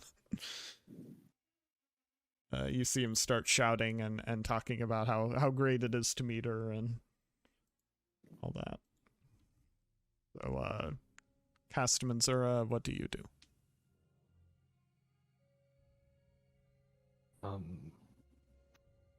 Can I get to a elevated position so I have a better shot on either of these bounty hunters? Because I imagine, being where we're at now, there might be more people and things in the way. Yeah, you can get to more or less where Safra was at when Sid signaled her. Yeah, you just gotta climb on a few things. I will do that. Okay. So give me 2 difficulty, 2 setback athletics check. What are you doing, Castum? Good question. I'm not entirely sure what I should be doing right now, because we have the group possibly immediately engaging with the bounty hunters, we have Gam trying to do some weird ass distraction, and Zero looking for a higher spot to possibly help to fight the bounty hunters.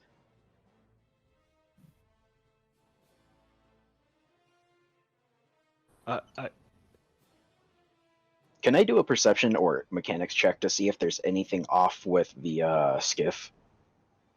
I mean, you can't even see it. It's a long ways away. Okay. Yeah, they would have to. It's at the end of the road, basically. That the overgrown area is like in the middle. Like it's in the middle of. Like they would have to pass through there, and then at the end is where the skiff's at. Okay. So this athletics check is climbing, so I can use my climb suit to upgrade it. Correct. Yes, wanted to make sure.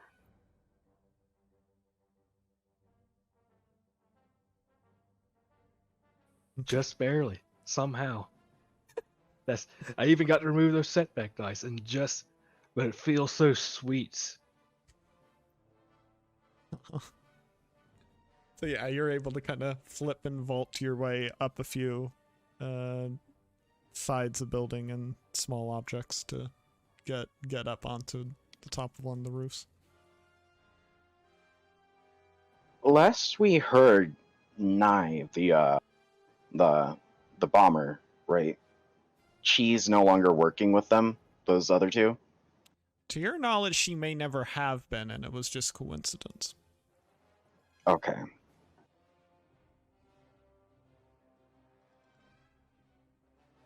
You don't have to worry about getting shot by her again. I'm not worried about getting shot by her. I'm worried that she planted a bomb on the damn skiff. Well, to your knowledge, Nye is dead. That too.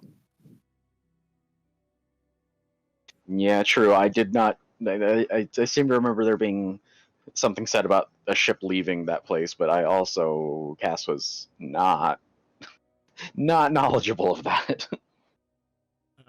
There was they were trying to get on a ship leaving, but Oh, okay. I thought I remember they actually yeah, left. it would have been not to your knowledge now. Could Nye have been in like an escape pod that got away or something? That's possible, because she was the only one not involved in any of the fighting, right? But you also don't know if she wasn't involved in any of the fighting because she was unable to be, then she may not have been able to get anywhere. Yeah. Okay. Well, then I guess I'm going to work with the idea that she's most likely dead. We didn't share comms with Phoenix's group, did we? Phoenix and Sapphire's group.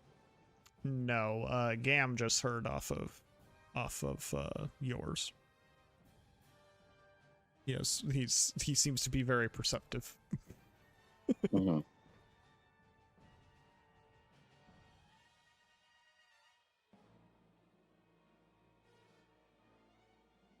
I guess where exactly is Gam? Because I know you said he ran out. He ran away from you to get in front of Lady Farah and Venata so that they stopped moving toward the overgrown area. Mm-hmm. And he's being loud and distractive, and neither of them know who he is, so there's no like recognition from them. They're just like trying to get away as quickly as they can. Doesn't Venata have all comms though? Isn't that the whole reason why she's with Lady Farah? She does, but she's talking into it, not listening from it. Gotcha. She also doesn't know Gam. She didn't meet Gam.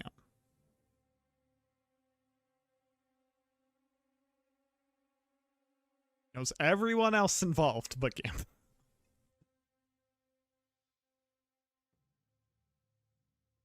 So where Gam is not technically the sightline of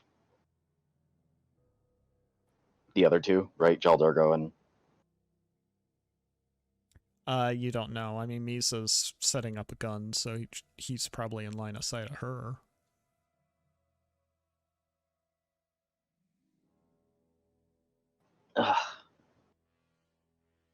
I'm sorry. I'm just trying to figure out what I should do here because it's just that there's a lot to do that I could possibly do here.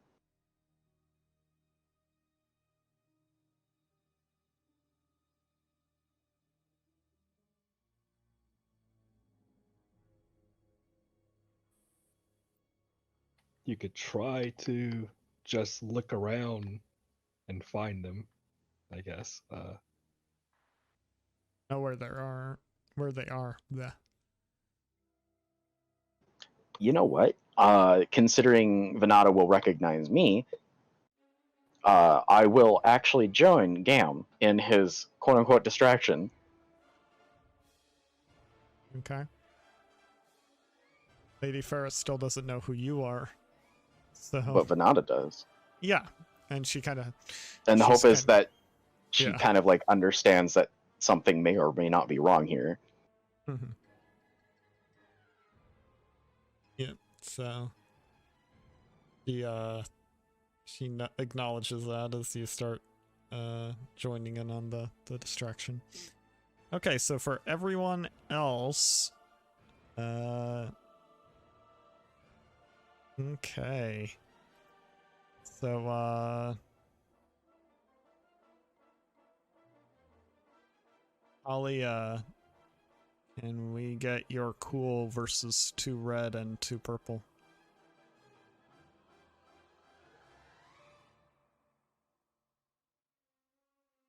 Wow. Okay. So Jaldorgo sees you and Phoenix coming for him. Oh Okay. no. Every time we face this Wookiee, I hate it.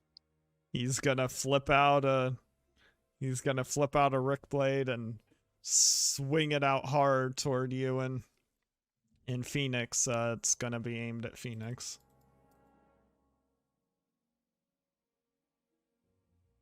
He has quick strike 2. Gives him 2 extra boosts. Since Phoenix hasn't gone yet.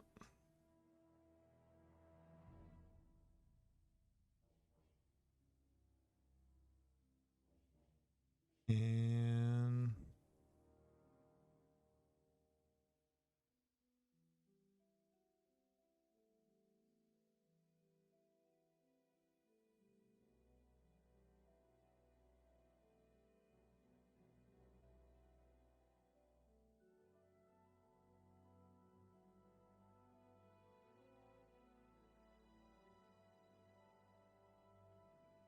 ooh, that'll be pain. Ooh.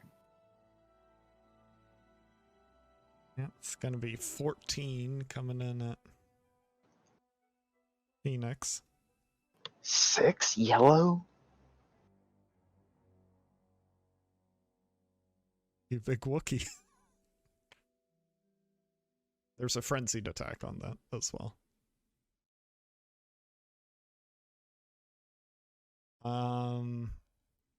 Just So, remember yeah. back to the arena. That's all you need to know about Dergo.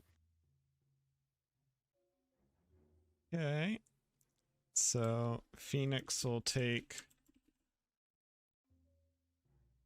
some damage. He will immediately, however, activate in response, hoping that this will help Talia. He will immediately activate Mind Bleed in response. Which will mean he will take, since he's taking 9 wounds, he will take 9 strain. So Jaldurgo takes 9 wounds.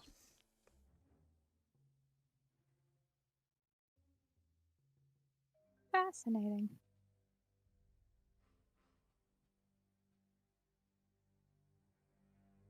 Well, he's kind of hoping that's the biggest hit he'll take, and so gonna do the most damage back to Jaldurgo that he can.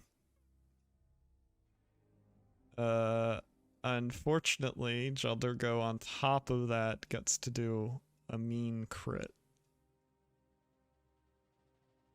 a really mean, like, ooh, man, is that a mean crit? Ugh.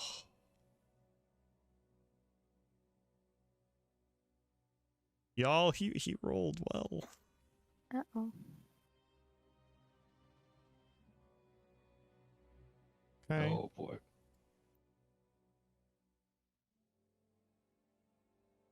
Oof. Oof. Oh no. Oof.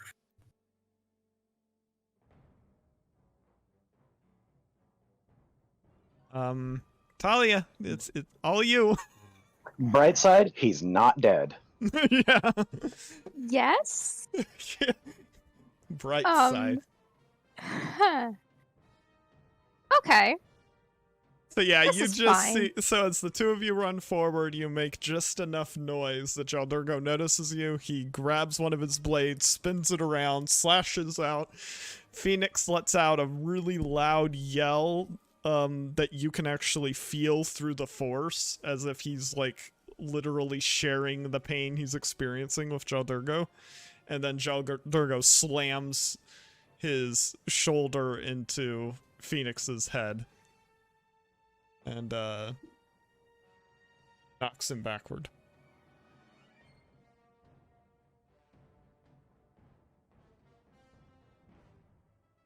All right.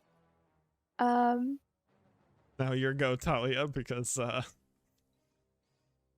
Phoenix is having a moment.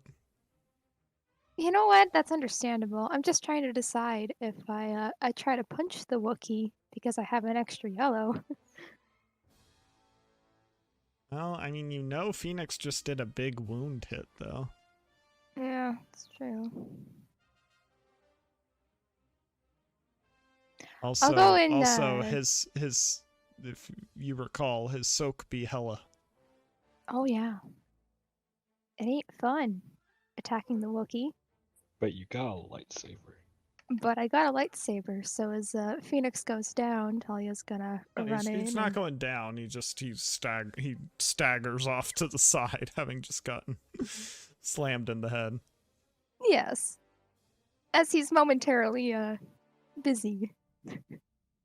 She's gonna run up and try and slash Judge Ergo with her lightsaber. Obviously, quick drawing it.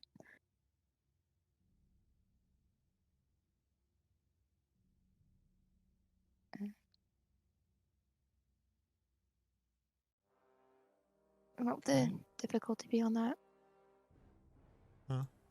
Sorry, I didn't catch what you said there. What? What's the difficulty for trying that? Trying to hit Jeldergo. Oh, okay. That'll be adversary 3, defense 1. 2 red, a purple, and a black.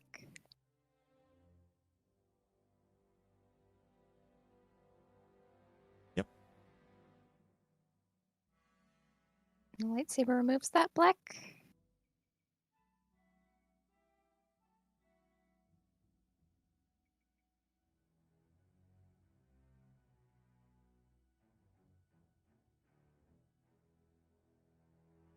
That'll be Ooh. which is 11. Ooh. Yeah, he soaks some of that. But, I expect. and that is accounting for breach 1. To be clear, he soaks some of that. Oh.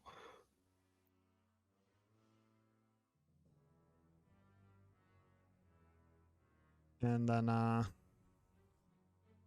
then growls loudly as you slash him. Okay, so Sidani, you're heading toward Misa. Mm-hmm. Do you have Swift and free running, anything that helps you with movements? I do. I have Swift and I have Outdoorsman. That doesn't help here, but Swift does. So, So, okay. Then you can get to if you want to engage her, you can get there within, you need to use 2 strain for an extra maneuver, but you can engage her if you want.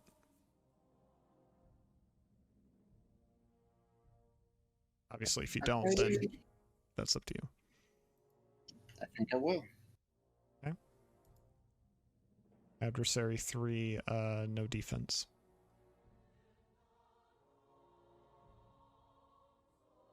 So as you see her, you basically see some crates and vines close enough to the overhang that she's set up on to run and jump up there. And we'll see what you got. All right. So Sid will run up, activate her training light foil since she still has that, and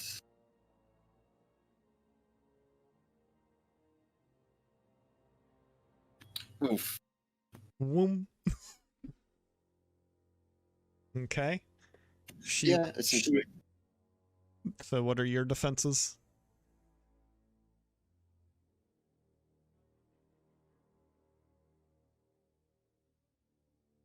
Let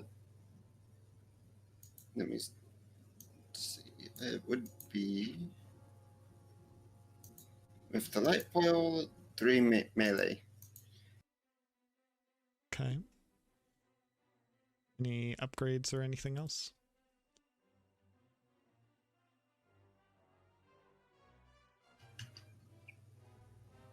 Yeah, I will dodge twice. Can I use that advantage to recover strain? Yes. So you only need to take 1. Yes. Okay. So 2 upgrades and 3 black. All right.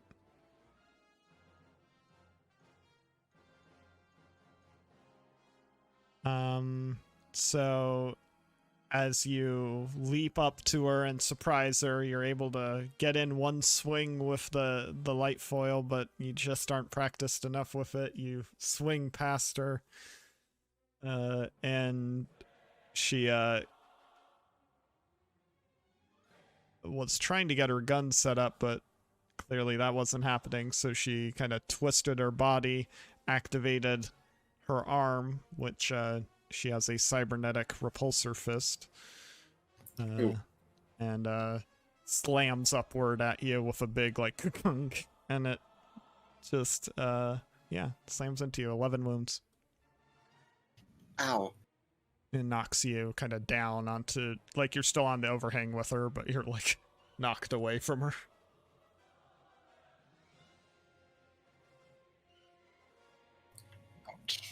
And then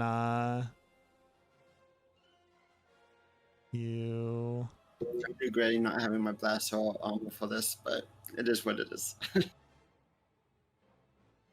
and you see a pair of ribbons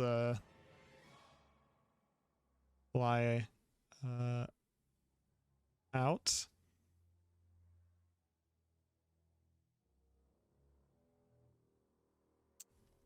And Saf misses.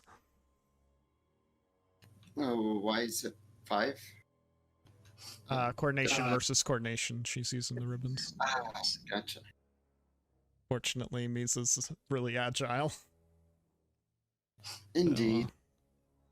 Yep. So, Misa's able to notice him just in time to move away, and Saphra loses her balance and falls onto the overhang. It's not even a short drop, so she doesn't take any damage. It's more just she loses any benefit of height that she had. And Okay. she kind of rolls and spins. To describe them both briefly, Saphra, compared to what she was before, she's still wearing kind of the one-piece swimsuit style covering. It's just silver now, and She is wearing stuff on her feet this time, but they're kind of just simple, sort of covering barely what I would even call shoes. And then she has all the ribbons hanging off of her that she's using. And Misa is kind of a sickly yellowish green looking Nautilin with cybernetics all over her and kind of a mixture of bronze and black armor and clothing. So okay, so Zura, you're now in a position to take an action.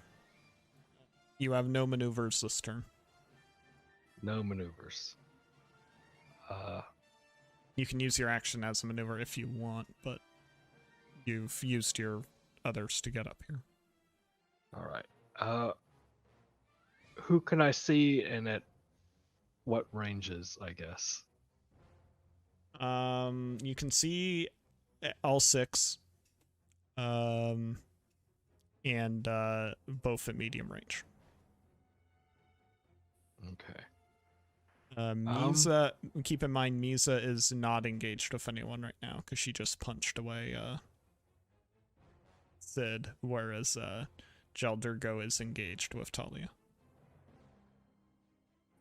All right. Well, I had my energy bow drawn. Yes. All right. Well, we'll try a shot on Misa then. Adversary 3, no defense.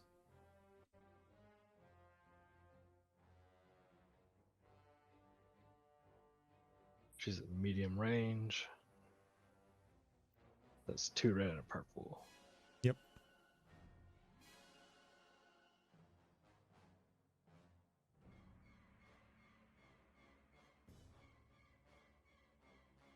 You know,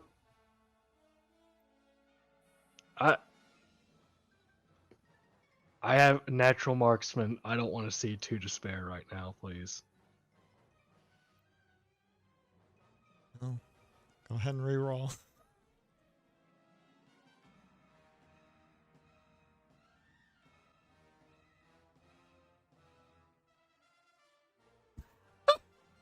You know what? Yeah. Take your 10 Pierce 5 and leave me alone. I assume that was with intuitive shot, correct? So you can use that as a success. Oh, Or no? yeah, I have intuitive shot. Okay. Yeah, I was gonna say, because that's the only way you can use force dice for successes on a range shot. That's what I got. So, yeah, so, okay, so you said 10 Pierce 5? That is correct. Okay. You nailed her. Still up, obviously, but you nailed her.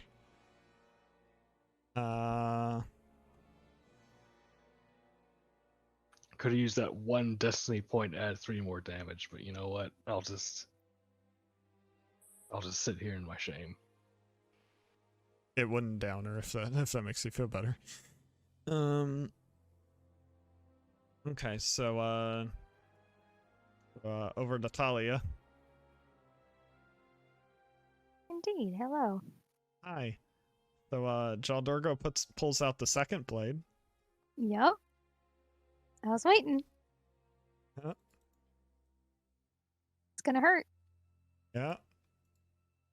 I would like to dodge twice. Yeah. Yeah. Any defenses? 3.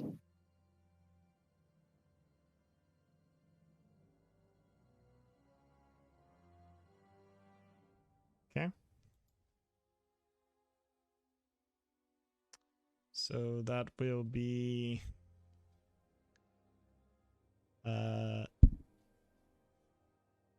due to him being a Wookiee, that will be 14 twice with a crit. Disgusting. barbaric. That's actually awful. Um, Thankfully, I have a Soka 7. yeah, I was gonna say you can soak both. You soak each hit, and then you can also parry as well. Parry on both? Yeah, if you want, you just have to pay the strain twice. Hmm.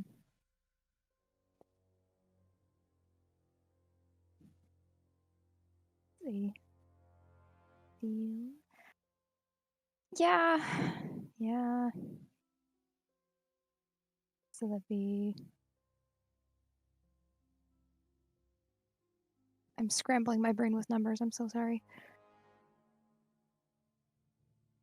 So that'd be 8 to reduce each by 4. So that'd be 6 moves. And now the crit. Do you have any ways to reduce a crit? Nope.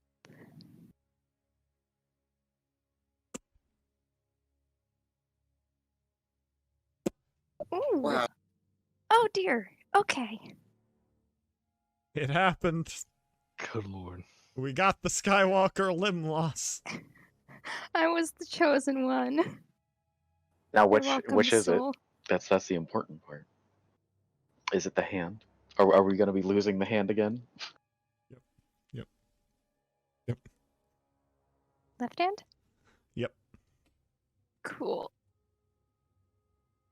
Yeah, so the blade just, you're able to parry the blows of the blade, but the last blow just comes in and the sharp end of the blade just slams right down into your lower arm. She probably screams a fair bit, but Yep. Phoenix thought he was dizzy. Well.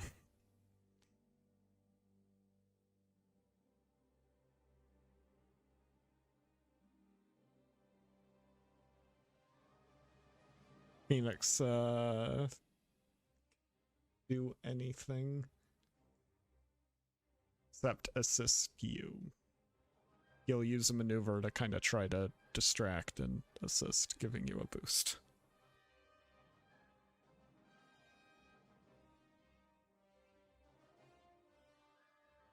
You basically have one boost and one setback on the same check you would have done last. Okay. Boost from him, the setback from the losing the arm. Yeah, that's understandable.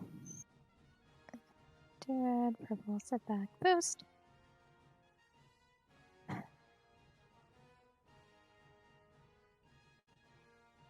Yeah, I feel like I'm in a bit of despair right now. That's okay. Oh no. I don't think I can do anything to reroll that either.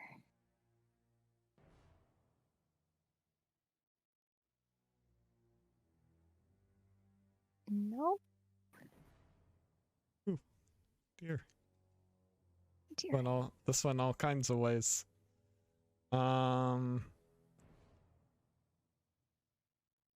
as he gives a big scream after slashing your arm, you slash back at him, toward him, and just cleanly miss. You're still dizzy and out of it, even with the help of Phoenix. You leave yourself open to Jaldurgo's next attack. Oh. Alright. Okay. Sid? Okay. And I have to use one maneuver to get back into engage. Yes. Okay. So it would be.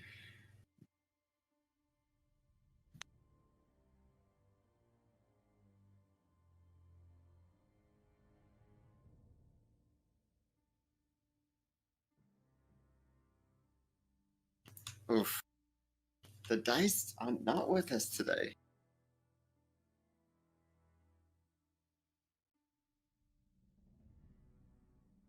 Okay.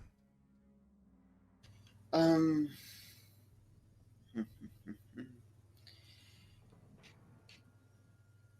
is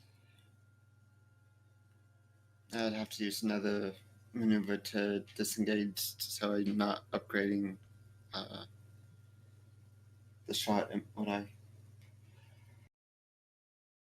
It's kind of, you just gotta want to know.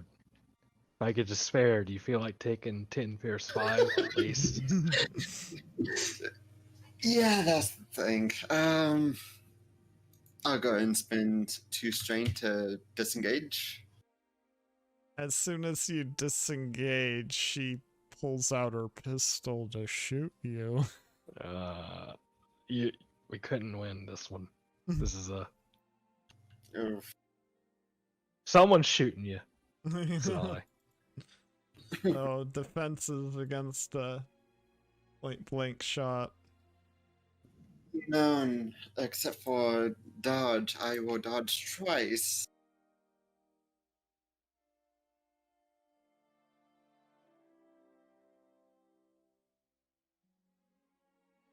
Oh dear. Dodge. Oh, not that makes a difference. It But was short range. oh yeah, that's right.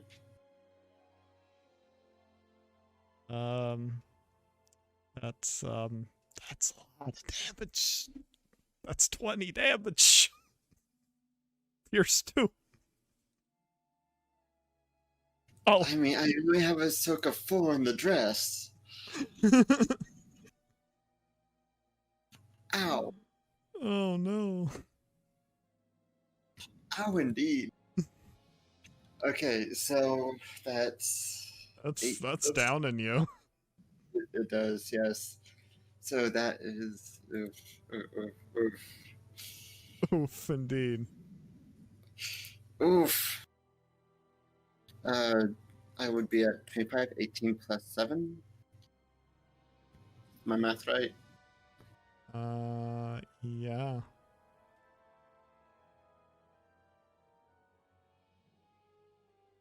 I assume this be the first crit.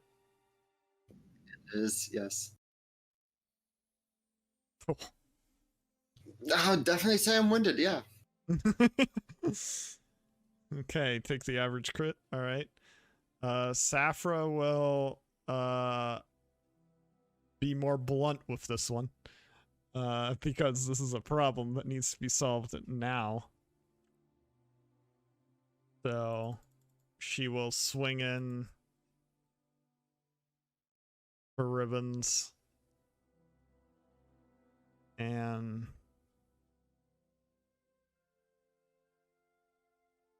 try to in Misa.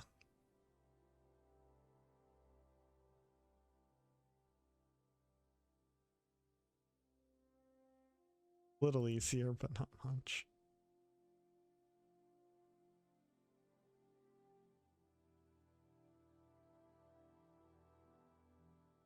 Afra will use Natural Athlete.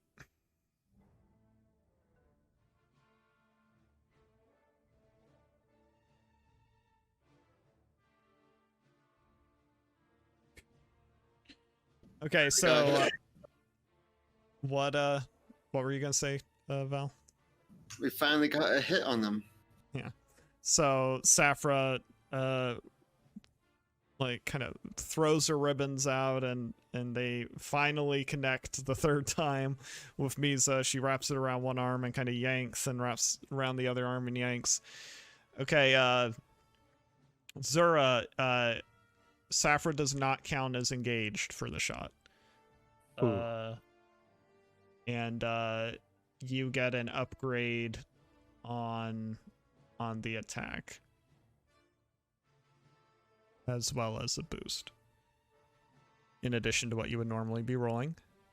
You obviously have maneuvers now as well if there are any you wish to use. Defenses are same as before, adversary 3. Okay. I will aim and strain to aim again. Because it's one of those days. Appears to be, yes.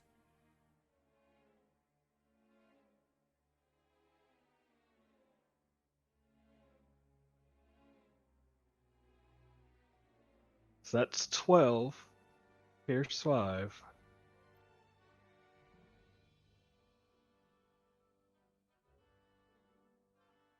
Okay. Actually, I'll make it. Oh, here's the thing I don't know.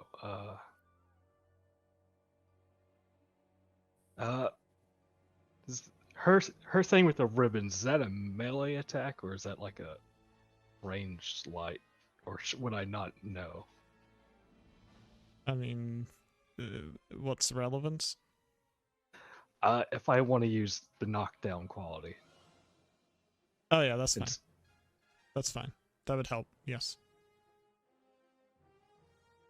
so we'll make it 11 Pierce 5 instead, to put one of those light side into an advantage to activate knockdown for 2. And I believe I crit on a 4 if I did damage. I mean, you need to do knockdown once. Oh, okay. So, all right. Anyway, yeah. Okay, then yeah, sorry, I misunderstood what you were saying. Okay, so you did do damage. You said it was 11 Pierce 5, so yes. Yep. She's still up, but you did do damage. All right. So 4 to crit and 2 to knock down. Okay. Then yeah, she has durable 2. So no crits on her, so that's minus 20.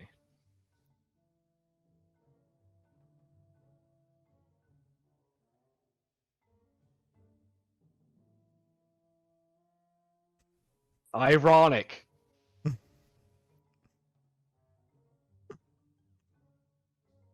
Okay. She is super knocked down.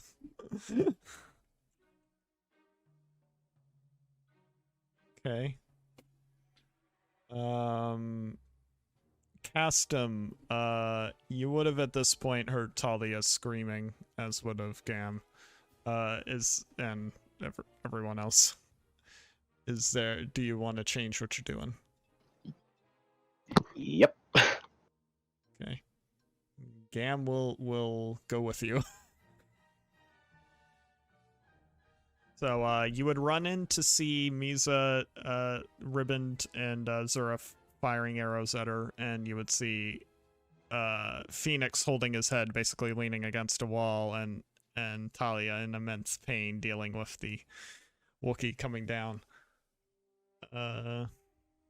What do you do?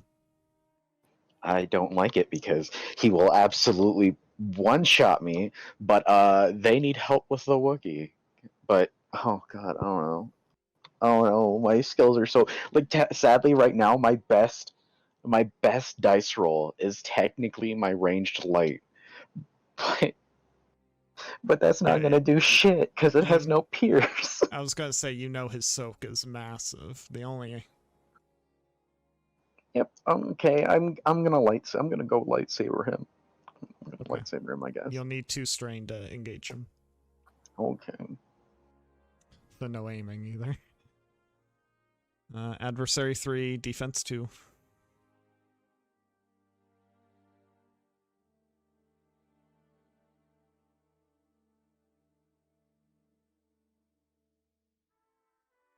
Two red and a purple.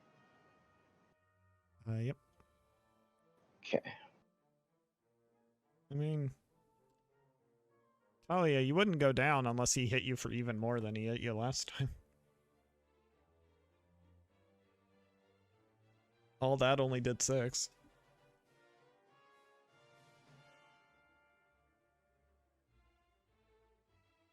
Give me a second. I just want to double check, make sure I have everything that I can do here.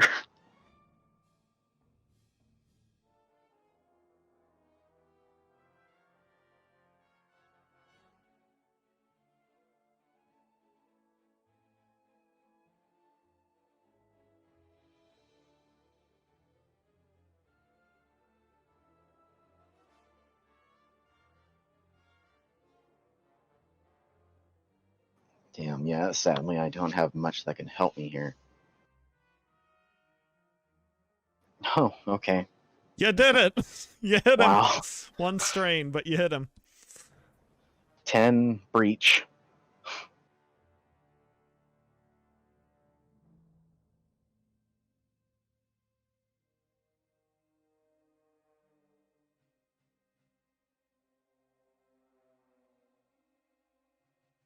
He's down. Okay. Castum runs in, seeing Talia in pain, and for the first time activates his lightsaber. What color is it? I have kind of been figuring out whether or not yellow or orange. Well, this would be the time. We'll go with yellow, I guess, And because with that's the sentinel color. So yeah, so with a very bright yellow blade, you slash upward, right between Talia and Jaldurgo, slashing him right in the side.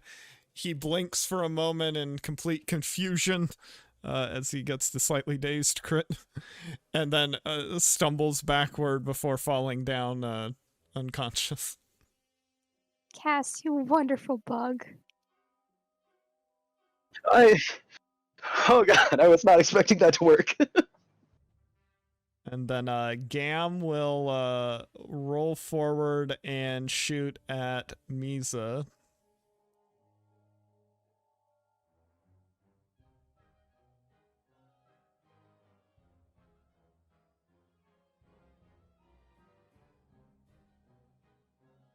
Oh, I forgot the upgrade and boost.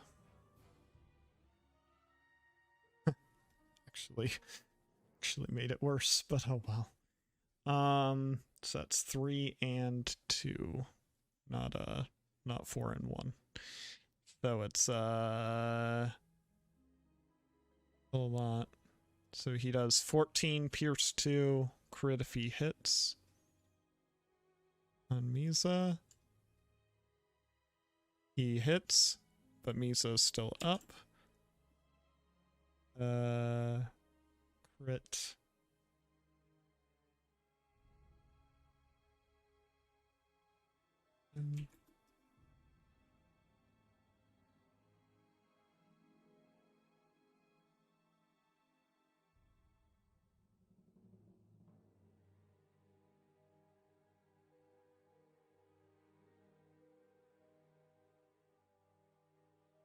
Okay.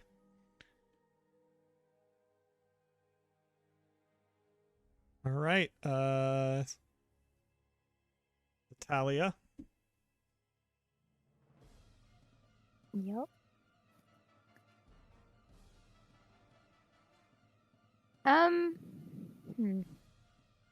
still don't have anything ranged.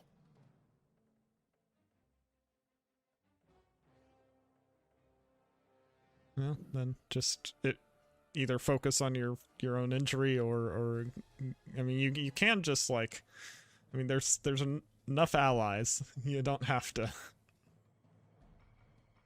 This is true. Yeah, I should I'm gonna tend to the arm. Well, I was gonna say between your arm and then also Phoenix, who can't do anything. Oh, that's a good point. Oh, okay. So you go over to him and kind of steady yourselves and watch over Jaldurgo's unconsciousness to make sure he doesn't get back up. Yeah, that sounds about right. Okay, so we'll go over to what would be Sid's turn, but Sid is down. So next would technically be Misa. However, someone has joined the fray. And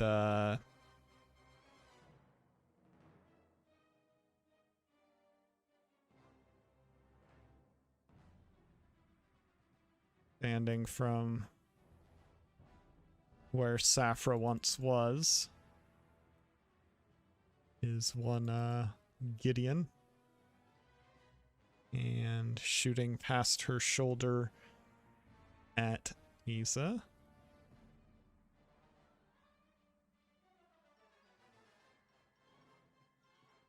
He nails her, and she goes down.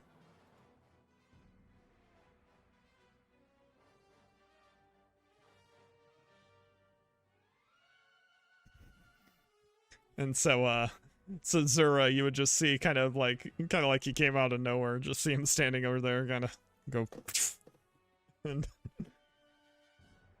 and Sid, as you're kind of coming conscious again from the initial shock, you would see Misa kind of falling down, having just been hit by Gideon, wrapped up in Saphra's ribbons. Sid probably just groans a little bit. Yeah. Once. And as the security personnel that were with Lady Farah begin to run in, and Lady Farah and Venata themselves kind of cautiously moving in, that is where we will end today's session. Our heroes victorious. Fight against the pair of bounty hunters. Join us next time for join us next time for more adventures with our heroes. Bye. Bye. Bye.